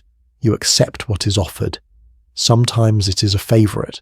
Sometimes it is a song you would not have selected yourself. Both are welcome. The lack of choice becomes a relief. You are freed from decision. You reach for the volume knob and turn it slightly, not louder, just enough to feel the sound more fully. Bass hums faintly through the seat. The melody settles into your chest. The lyrics speak of home, of snow, of familiar rituals. You let them pass through you without analysis. Tonight they do not need interpretation. You think briefly of other drives like this. Late nights, early mornings, years when the car was older, louder, less reliable. Years when it felt new and full of promise. The radio has remained consistent through all of it, a steady thread running through changing circumstances. You realise how often memory attaches itself to sound rather than sight. The heater finally finds its stride and the car grows comfortable. You loosen your grip on the steering wheel slightly. Your shoulders drop. The road curves gently and you follow it without effort. The song ends, replaced by a short burst of static, then another familiar tune. The transition feels natural, almost planned. You glance at the clock on the dashboard. Time has moved forward without you noticing. This drive is stretched and compressed, simultaneously shaped by music rather than minutes. You appreciate that. It makes the journey feel less like travel and more like a passage between states of mind. As you near your destination, the radio fades just a little, the signal weakening. You consider adjusting it, but decide not to. The soft distortion feels appropriate, like a curtain lowering gradually rather than snapping shut. The song dissolves into gentle noise, then returns briefly, then disappears again. You pull into a driveway or along a curb and turn the engine off. The sudden quiet is noticeable but not jarring. Your ears ring softly, still holding the shape of the music. You sit for a moment without moving, hands resting in your lap, letting the drive complete itself inside you. When you open the door, cold air rushes in sharper than before. You step out and close the door gently, the sound final and satisfying. Inside the house, warmth and light wait patiently. You take one last look at the car radio, now silent, and feel grateful for the small journey it just carried you through.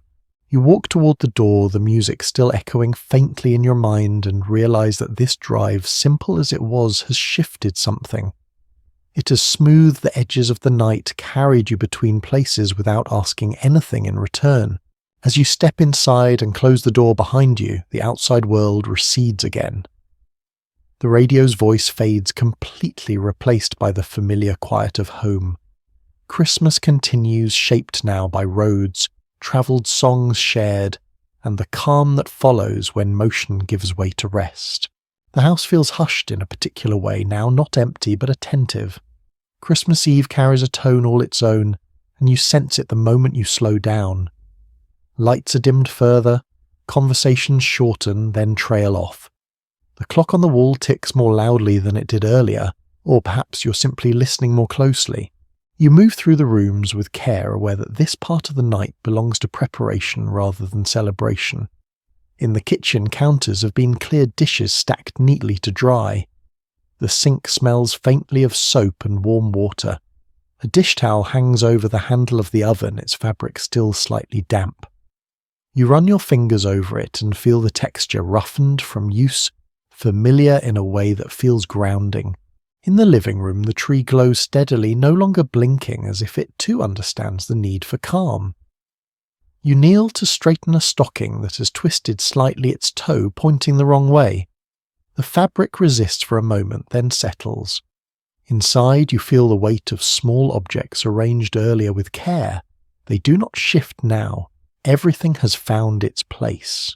Christmas Eve rituals in the 1970s often unfolded quietly, especially once children were asleep. There were no screens demanding attention, no alerts interrupting thought. The night stretched naturally, inviting you to move at its pace rather than yours. You feel that invitation now as you sit down and rest your hands on your knees, letting your breath slow. Someone pours a final cup of coffee or tea, not to stay awake, but to mark the moment. The mug warms your hands, steam rises and disappears. You take a sip and taste familiarity rather than caffeine. This drink is symbolic. It says we are here together even in silence. You hear footsteps down the hallway, then a pause. A door creaks softly as it opens, just enough to check on a sleeping child. The light from the hall spills briefly across a bed, illuminating a small rise and fall of blankets. Satisfied, the door closes again, the sound barely audible. The house returns to stillness. There is a subtle choreography to this part of the night. Lights are checked, doors are locked, the thermostat is adjusted slightly lower. Each action is performed without commentary, guided by habit rather than discussion. You realize how many times this has been done before, how little instruction it requires now. You sit with the tree in your line of sight and let your thoughts wander. Memories surface without invitation. Past Christmas Eves blur together. Some feel sharper than others. Not everyone remembers this night the same way. For some, it carried excitement that made sleep impossible. For others, it held a quiet heaviness. Tonight it feels balanced, neither too full nor too empty. The sound of wind brushes against the windows, gentle and persistent. You imagine it moving through other neighborhoods, touching other houses in the same way. Inside each one, similar rituals are unfolding, though you will never see them. That shared invisibility feels comforting rather than isolating. You notice the way the tree reflects in the darkened television screen lights doubling themselves faintly. The image feels dreamlike, as if the room is already half remembered. You lean back and let your eyes soften, no longer focusing on any one thing. A book rests nearby, opened earlier and forgotten. You consider picking it up, then decide against it. This moment does not need filling, it asks only for presence. You rest your head against the back of the chair and close your eyes for a few seconds, listening to the house breathe. Eventually fatigue makes itself known, gentle but persistent. You stand and stretch joints, protesting quietly before settling again. This is the signal. The night is ready to turn towards sleep. You turn off one last lamp, leaving the tree as the only source of light in the room. As you head down the hallway, you glance back once more. The living room looks smaller now, more contained. The glow feels protective, like a promise kept. You carry that image with you as you move toward your own room. In-bed sheets feel cool at first, then warm as you settle in. The house hums faintly around you, a collection of small sounds that signal safety rather than interruption. You pull the blanket up and let your body relax fully. Christmas Eve in this decade does not end with fanfare. It fades gently, like a song played just softly enough to disappear without notice. You drift with it, aware that morning waits, but not yet. For now, the night holds you quiet and complete, and you allow yourself to rest inside it, trusting that everything needed has already been done. Morning arrives quietly at first, almost apologetically.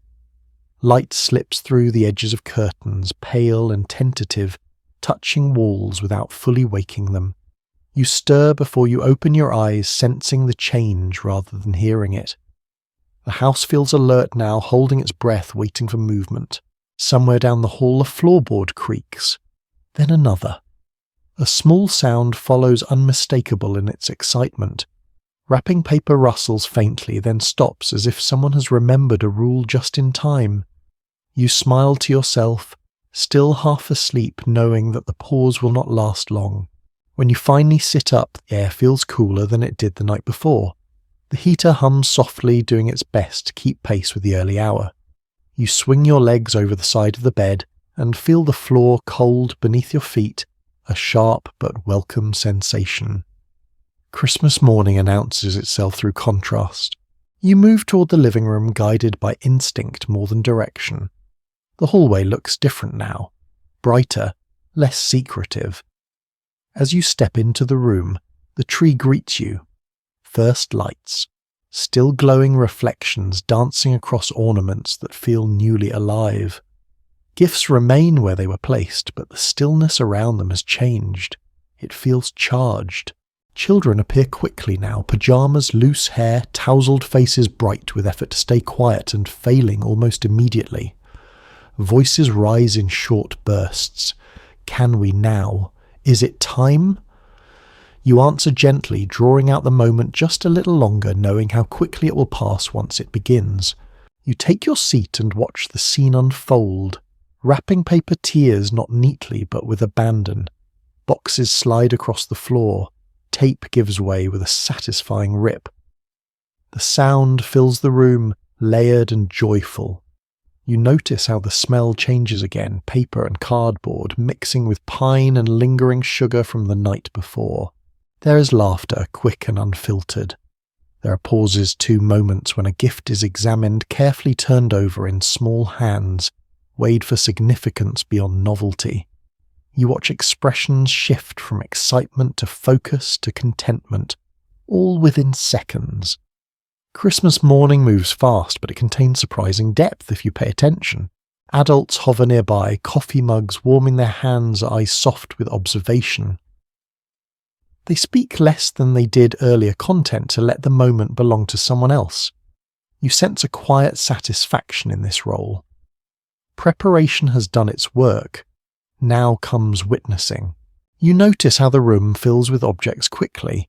Toys lean against furniture, clothes are draped over chair backs, instruction booklets scatter across the floor. The living room becomes temporarily untidy and no one minds. Order has been intentionally suspended. There is a particular sound that stands out. The clink of batteries being shaken in a small cardboard package. Someone asks where the screwdriver is. Someone else answers without looking up. This exchange happens every year, almost unchanged.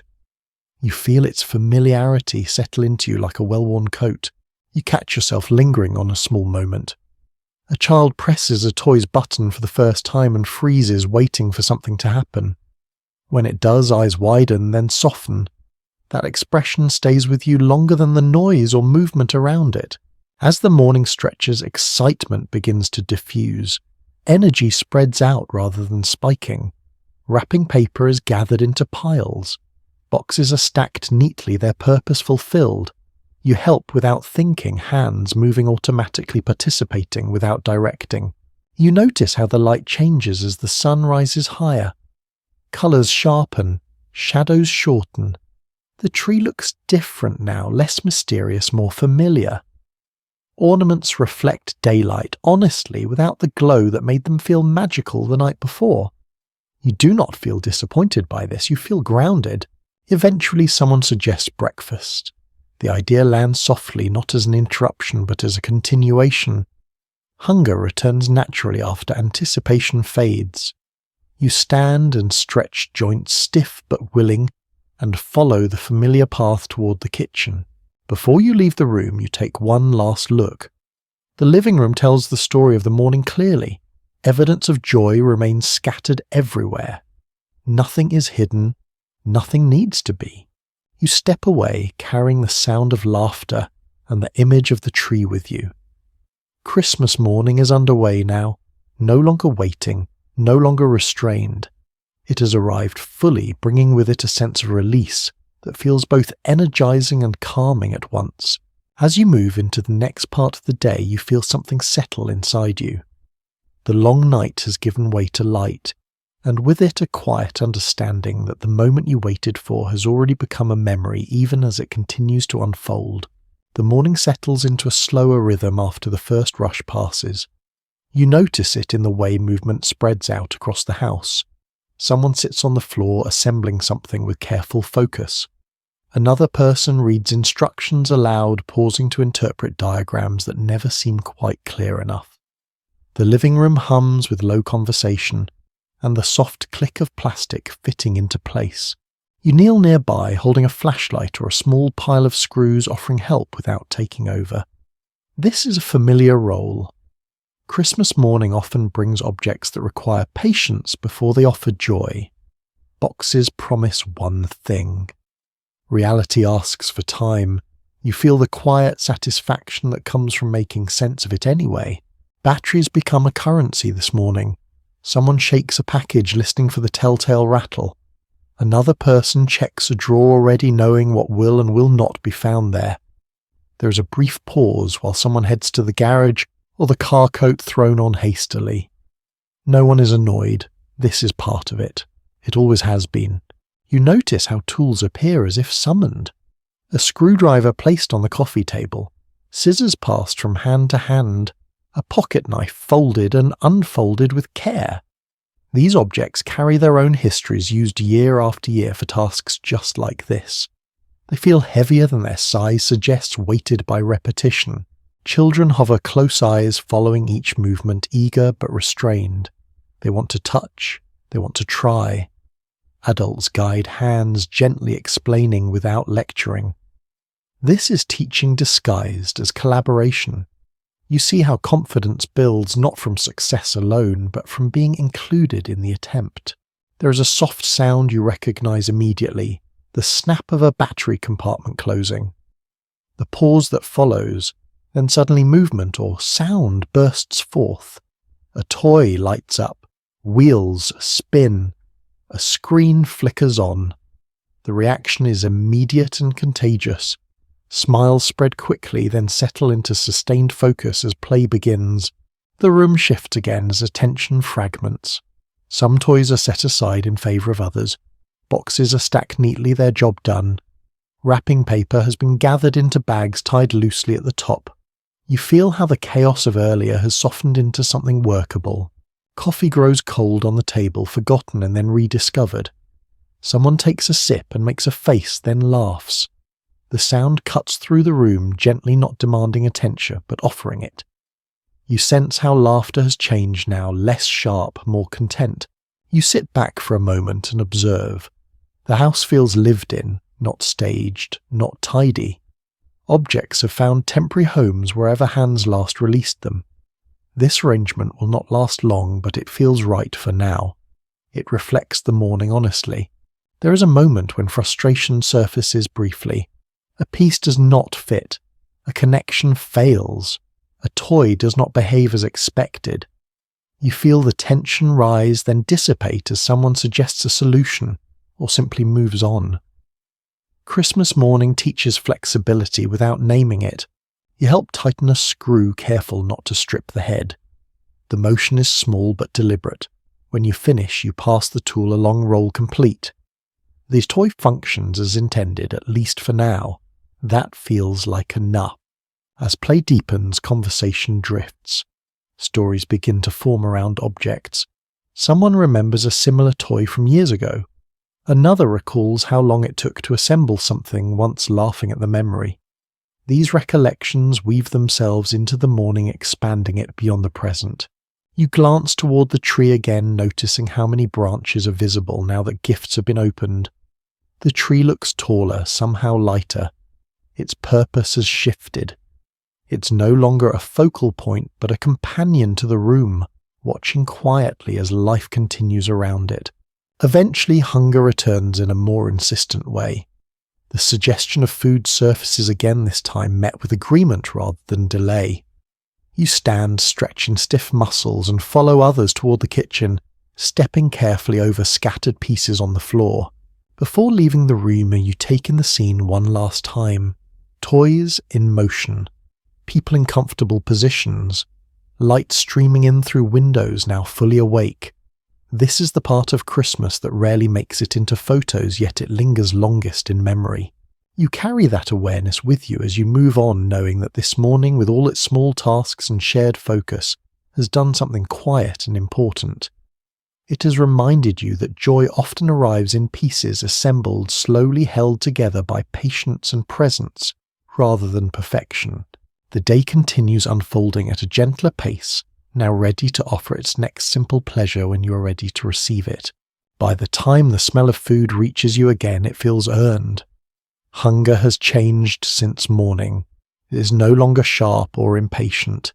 It has settled into something rounder, slower, shaped by hours of activity and shared attention. You follow the scent into the kitchen where heat and sound gather once more. The table is being set now, not hurriedly, but with intention. Plates are placed one by one. Silverware lands with soft clicks adjusted until spacing feels right. Someone smooths a tablecloth that has been folded for most of the year, its creases relaxing as it stretches across the surface. The fabric smells faintly of storage and detergent, a scent that always seems to belong to holidays. Food arrives in stages. A covered dish is set down and released from steam. Another follows, heavier, carried carefully with both hands. You notice how each dish claims its own place without discussion, as if the table already knows where everything belongs. This arrangement has been practiced many times before. The kitchen feels full, but calm. Ovens hum. Burners click off one by one. Someone tastes a spoonful, nods and sets it aside. There is relief in that nod. It signals readiness. You feel it ripple outward, easing shoulders, softening voices. You take a seat and pull your chair in the legs, scraping lightly against the floor. The sound is grounding. You rest your hands on the table and feel its solidity beneath your palms. This surface has supported countless meals, conversations, silences. Today adds itself quietly to that history. Conversation begins cautiously, then finds its rhythm. Small comments about the food, observations about the morning. Someone laughs at a minor mishap that already feels distant. The talk is not meant to impress. It is meant to connect. You find yourself listening as much as speaking content to let voices overlap gently. Plates are filled carefully at first. Portions are modest, chosen with awareness that seconds will follow. You notice how people glance at one another's plates without judgment, gauging appetite and preference through familiarity rather than comment.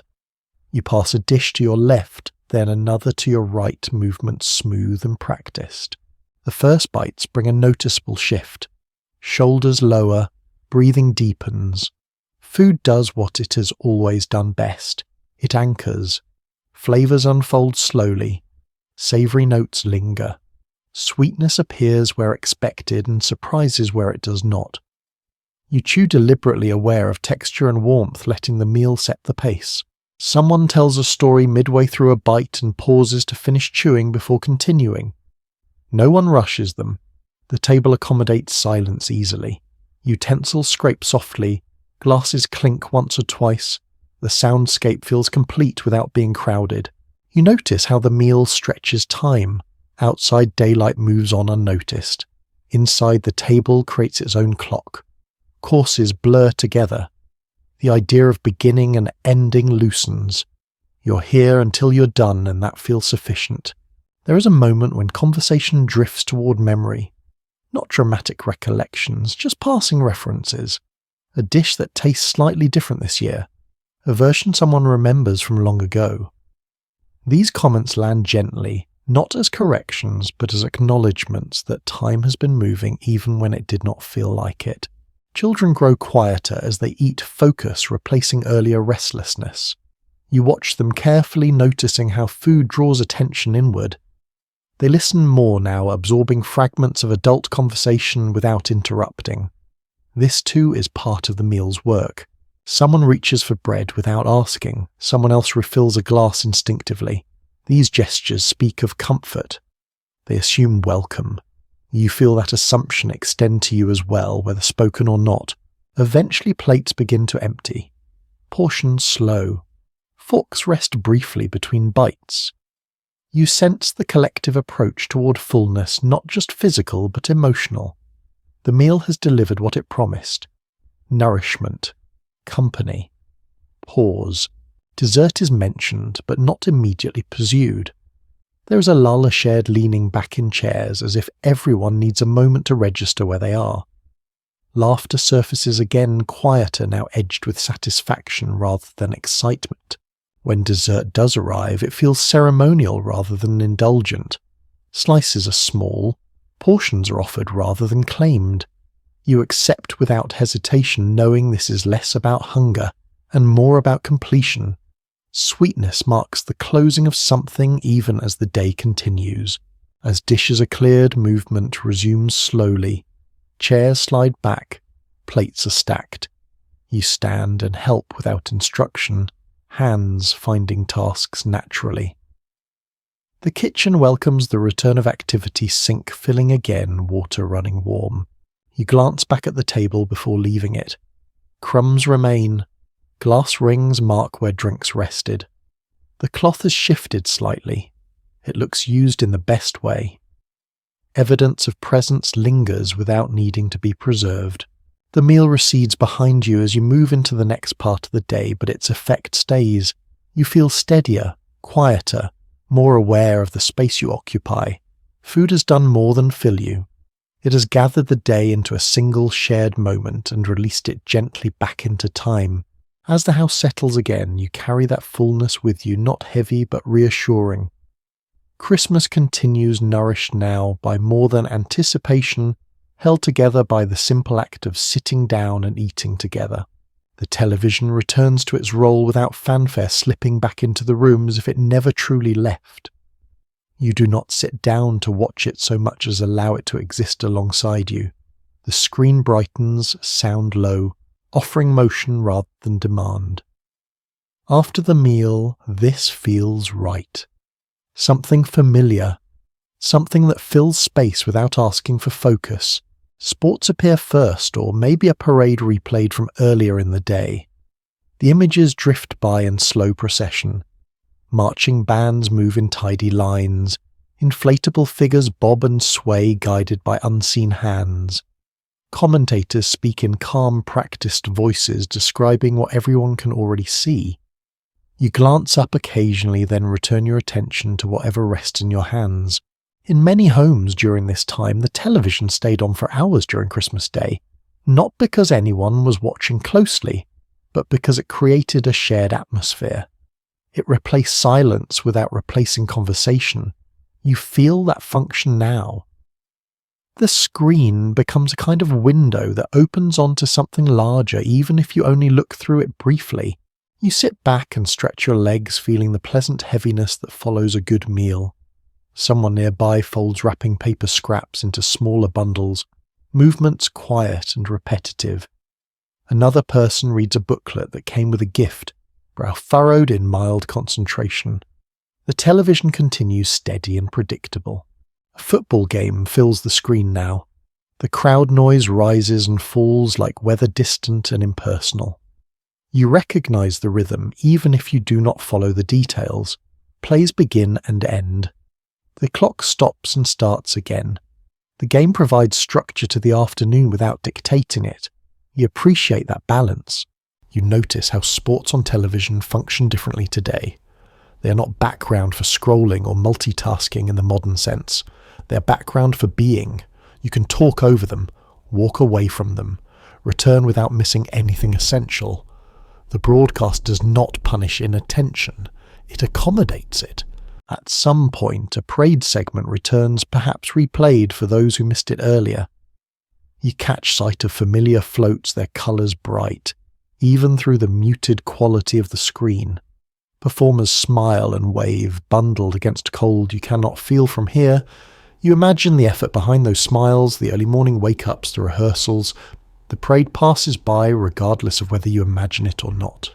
Children wander back into the living room, drawn by movement and sound. They pause briefly, watching something pass across the screen, then lose interest just as quickly.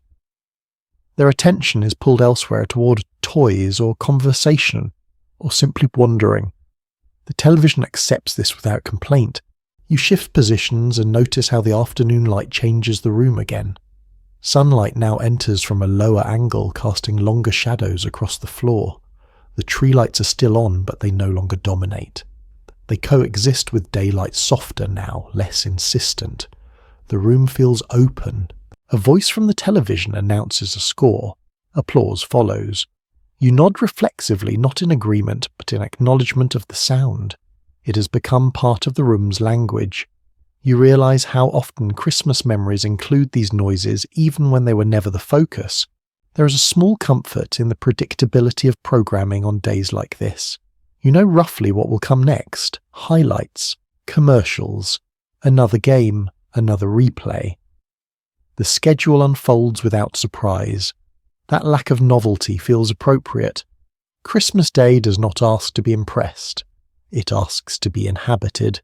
Commercials appear, briefly offering images of cars wrapped in bows, smiling families, polished kitchens. You watch them with softened skepticism. They feel distant from this room, from this moment. You are aware of the contrast, but it does not bother you. The television is presenting a version of the day that does not need to match yours to be tolerated.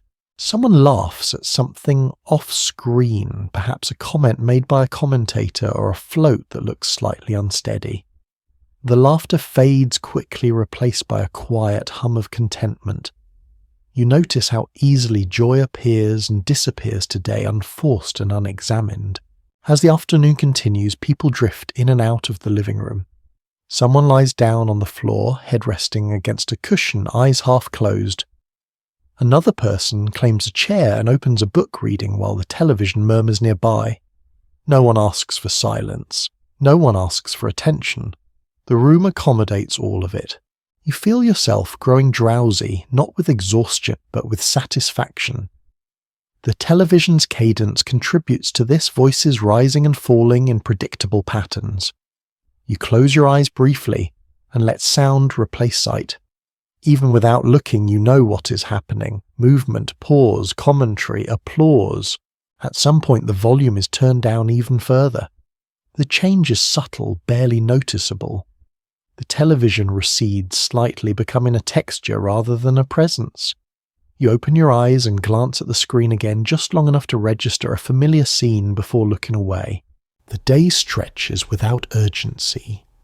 There's nowhere you need to be, nothing you need to check.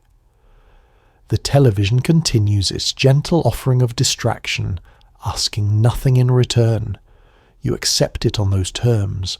Eventually the afternoon light begins to fade and the room shifts once more. Lamps are turned on. The television remains, but it no longer feels central. It has done its job. It has filled space-marked time and allowed everything else to happen around it. You sit quietly aware of how much of Christmas lives in these in-between moments. Not the highlights, not the rituals alone, but the steady presence of something familiar playing softly in the background while life unfolds at its own pace. As the screen continues to glow and the day leans toward evening, you let yourself rest in that familiarity. The television hums on patient and unassuming, carrying the afternoon forward without asking you to follow too closely. As the afternoon thins into evening, the house begins to reach outward again, this time through voices rather than movement. The telephone sits quietly on its table cord, coiled like something resting. It rings without warning, sharp and familiar, cutting cleanly through the softer sounds of the room. You move toward it without haste, already guessing who it might be. You lift the receiver and feel its weight settle into your hand. The plastic is smooth, slightly warm from the room. When you bring it to your ear, there is a brief crackle, then a voice arrives from far away, close enough to feel present. The distance collapses instantly. A greeting is exchanged, not elaborate but sincere. Merry Christmas. You can hear the smile even before the words finish forming. Long-distance calls on Christmas carry a different energy. They're intentional, planned. Someone has been thinking about the timing of this call for hours, maybe days. You hear background sounds on the other end. Another television. A child laughing, dishes clinking. Their Christmas overlaps with yours only through this thin wire, and that feels enough. You settle into a chair as you talk, the cord stretching just far enough to allow comfort. Conversation unfolds slowly. Updates are shared. Small details, weather comparisons. Who is there? Who could not make it this year? You listen carefully, allowing pauses to form without rushing to fill them. Silence on the phone is not awkward tonight. It is part of the connection. You notice how voices sound different through the line. Slightly flatter, slightly delayed, and yet emotion passes through easily. Laughter arrives a beat late but lands just as warmly. You respond in kind, leaning into the rhythm, matching tone rather than speed. Someone on the other end mentions a memory, something from years ago connected loosely to Christmas. You laugh softly, surprised it surfaced now. Memory does that. It waits for the right voice to call it up. You add your own recollection, adjusting it slightly to fit the moment. Stories shift when shared aloud, becoming more generous, less precise. You take turns holding the receiver, passing it carefully to someone nearby. The exchange is gentle, as if the object itself carries responsibility. Each person greets the voice on the other end, adding a layer to the call. The conversation widens, then narrows again, as the receiver returns to you. At some point you stretch the cord farther than intended, and hear the faint protest of plastic. You adjust, pulling the chair closer. The limitation feels appropriate. This call has boundaries. It exists within reach, not beyond it. You appreciate that constraint. As the conversation winds down, there is a familiar hesitation. No one wants to be the first to say goodbye. You trade assurances instead. We will talk soon. Give my love. Drive safe. Each phrase carries weight beyond its simplicity. Eventually the words run out, naturally, not abruptly. Goodbyes are exchanged, voices lingering until the line goes quiet. You replace the receiver, slowly listening for the soft click that confirms it has settled back into place. The room feels quieter afterward, but not emptier. Something has been added. Presents delivered and received. The phone rings again later. A different voice, a different household. Each call reshapes the evening, slightly connecting separate spaces into a loose network of shared time. You find comfort in the repetition.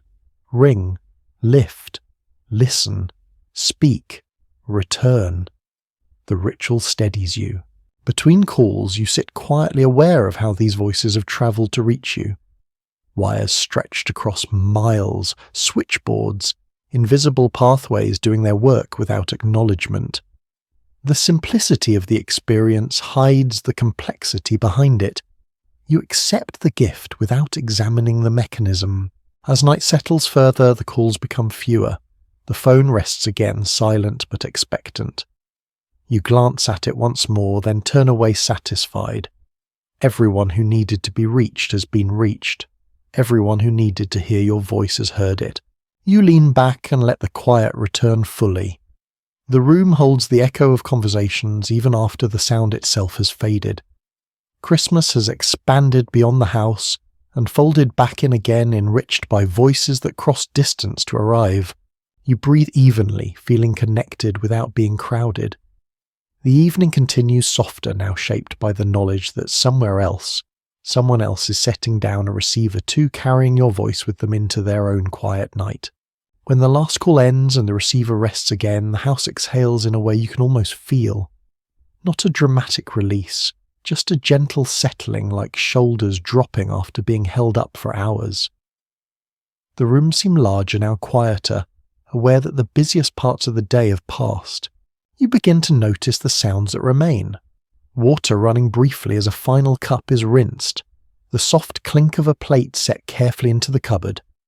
Footsteps moving slowly from room to room, not searching for anything in particular, just closing small loops left open earlier. Each sound lands and fades without urgency. The living room bears the soft evidence of the day. Toys rest where they were, last used, no longer in motion, but not put away either. A blanket lies folded imperfectly over the arm of the couch. Wrapping paper bags lean against the wall, tied loosely at the top, their work finished. Nothing here feels messy. It feels used. You sit down again, choosing a different spot than before, just to change perspective.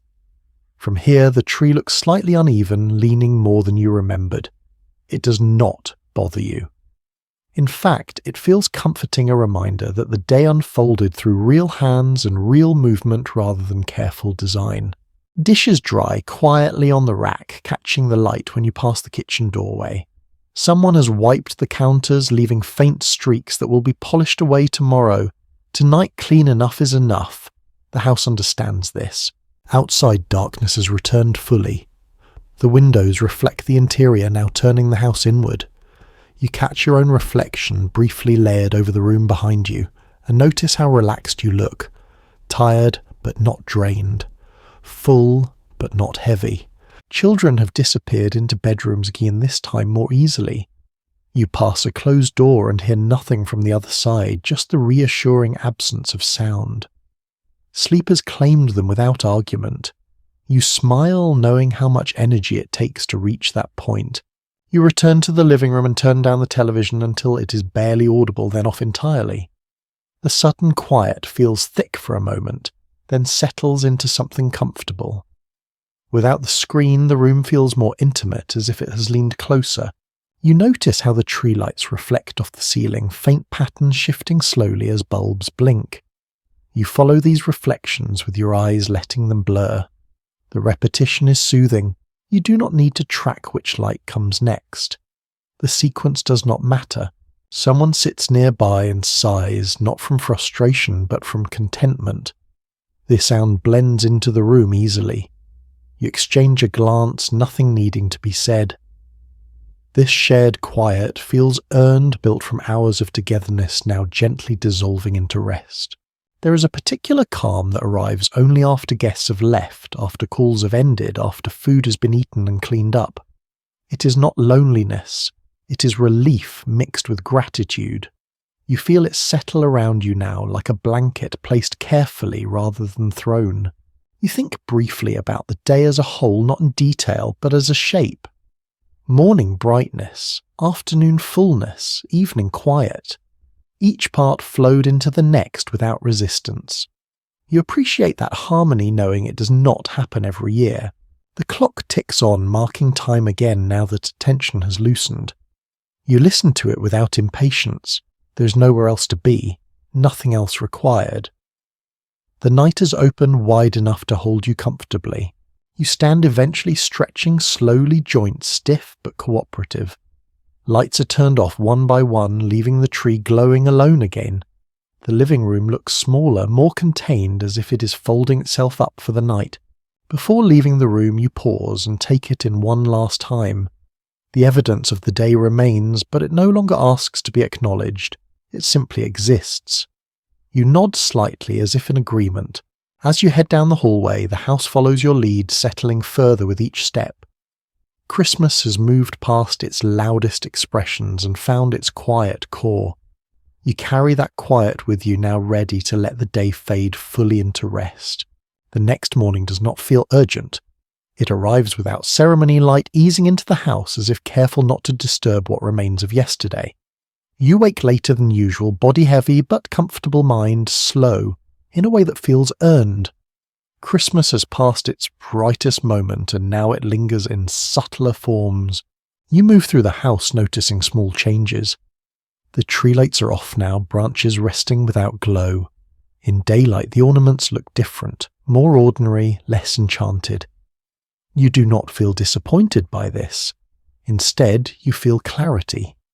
The magic did its work and stepped aside, leaving the room honest again. Coffee brews quietly in the kitchen, the sound familiar enough to feel reassuring. You pour a cup and stand by the window, warming your hands on the mug. Outside, the street looks much like it always does. Cars pass. Someone walks a dog. The world has resumed its usual pace, and that feels right. Christmas never promised to stop time, only to soften it briefly. You notice decorations still in place. A wreath hangs slightly crooked. A string of lights remains draped along the banister. No one rushes to remove them. In this decade, it is common to let Christmas linger until the calendar gives permission to move on. Decorations stay because they still feel useful, still capable of offering comfort. You sit down and flip through a newspaper or a magazine left on the table. Headlines have returned to ordinary concerns. Advertisements already hint at the next season. You skim without urgency, aware that the shift back into routine has already begun. It does not feel abrupt. It feels gradual, like easing into cooler water. Conversation is different now, less animated, more reflective. Someone mentions how fast it all went. Someone else agrees, then shrugs. This observation repeats itself every year, and yet it always feels newly discovered. You accept it without trying to solve it. You think about how Christmas has been changing quietly throughout the 1970s. Traditions remain, but they bend. New habits settle in alongside old ones. Technology hums a little louder. Schedules grow tighter, and still the core remains recognizable. Gather, pause, share, rest. You feel grateful for that continuity, even as the details shift around it. There is a gentle melancholy that surfaces now, not sadness exactly, but awareness. The awareness that something has ended and cannot be repeated in exactly the same way. Even tomorrow will feel different. You let that awareness exist without resisting it. It does not need to be fixed. You begin small tasks without pressure. Folding a blanket, straightening a stack of books, returning a toy to its shelf. These actions feel like punctuation marks closing thoughts rather than erasing them. You move slowly, allowing memory to attach itself to each motion. As the day progresses, the house grows quieter again. Children play, but with less intensity. Adults read or rest. The television may come on briefly, then go off again. There is no schedule demanding attention. Time stretches forgiving and open. You catch yourself thinking about years past and years ahead, not with anxiety, but with curiosity. How this holiday will be remembered, what details will remain, which ones will blur. You know from experience that memory is selective often, keeping what mattered emotionally rather than what looked impressive. In the afternoon, light shifts again, signalling the approach of evening. Christmas Day begins to fold into ordinary night. You feel the transition clearly now. The holiday has not vanished. It has simply changed state, becoming something quieter that you carry rather than something that surrounds you.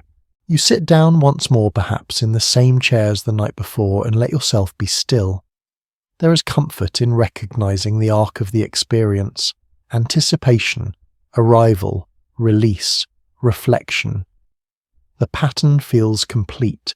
As the day draws toward its end, you realize that Christmas in this decade is not defined solely by spectacle or tradition, but by its ability to slow people down just long enough to notice one another. That noticing lingers even after the decorations come down. You take a deep breath and let it out slowly, feeling the calm settle fully. The house has returned to itself. So have you. Christmas has done what it came to do, leaving behind a quiet residue of warmth that does not announce itself but remains all the same. You stay there a while longer, unhurried, letting the last edges of the holiday soften into memory, ready to move forward without rushing away. You begin to feel the season loosening its grip, not all at once, but gently, like a hand opening after holding something warm. The house looks familiar again in a way that feels reassuring rather than dull. Decorations still stand, but they no longer command attention. They have become part of the background, doing their quiet work without ceremony. You move slowly through the rooms, touching things as you pass: the edge of the table, the back of a chair, the soft needles of the tree that have begun to fall onto the rug. These small details register differently now. They are no longer signals of anticipation. They are reminders of something already lived. You think about how Christmas in the 1970s settles into memory, not as a single image, but as a collection of textures and sounds. The glow of a television left on too long, the smell of coffee reheated one more time, the way voices softened as night fell. These fragments stay even when the larger outline fades. There is a quiet acceptance in this part of the day. Nothing needs to be added, nothing needs to be taken away. The holiday has moved from experience into recollection, and you feel the transition clearly. It does not feel like loss. It feels like completion. You sit down and allow yourself to be still. Outside the world continues without pause. Inside time stretches just enough to let you rest within it. You realize that what you will carry forward is not the schedule or the objects, but the feeling of having been held by routine and connection for a while. The tree will come down soon. The ornaments will return to their box. The lights will be unplugged and wrapped carefully. These acts will happen without sadness, guided by the same hands that lifted them weeks before. You trust that rhythm. It has proven itself. As evening approaches once more, you feel calm settle into your body. Breathing slows. Muscles release their last traces of effort.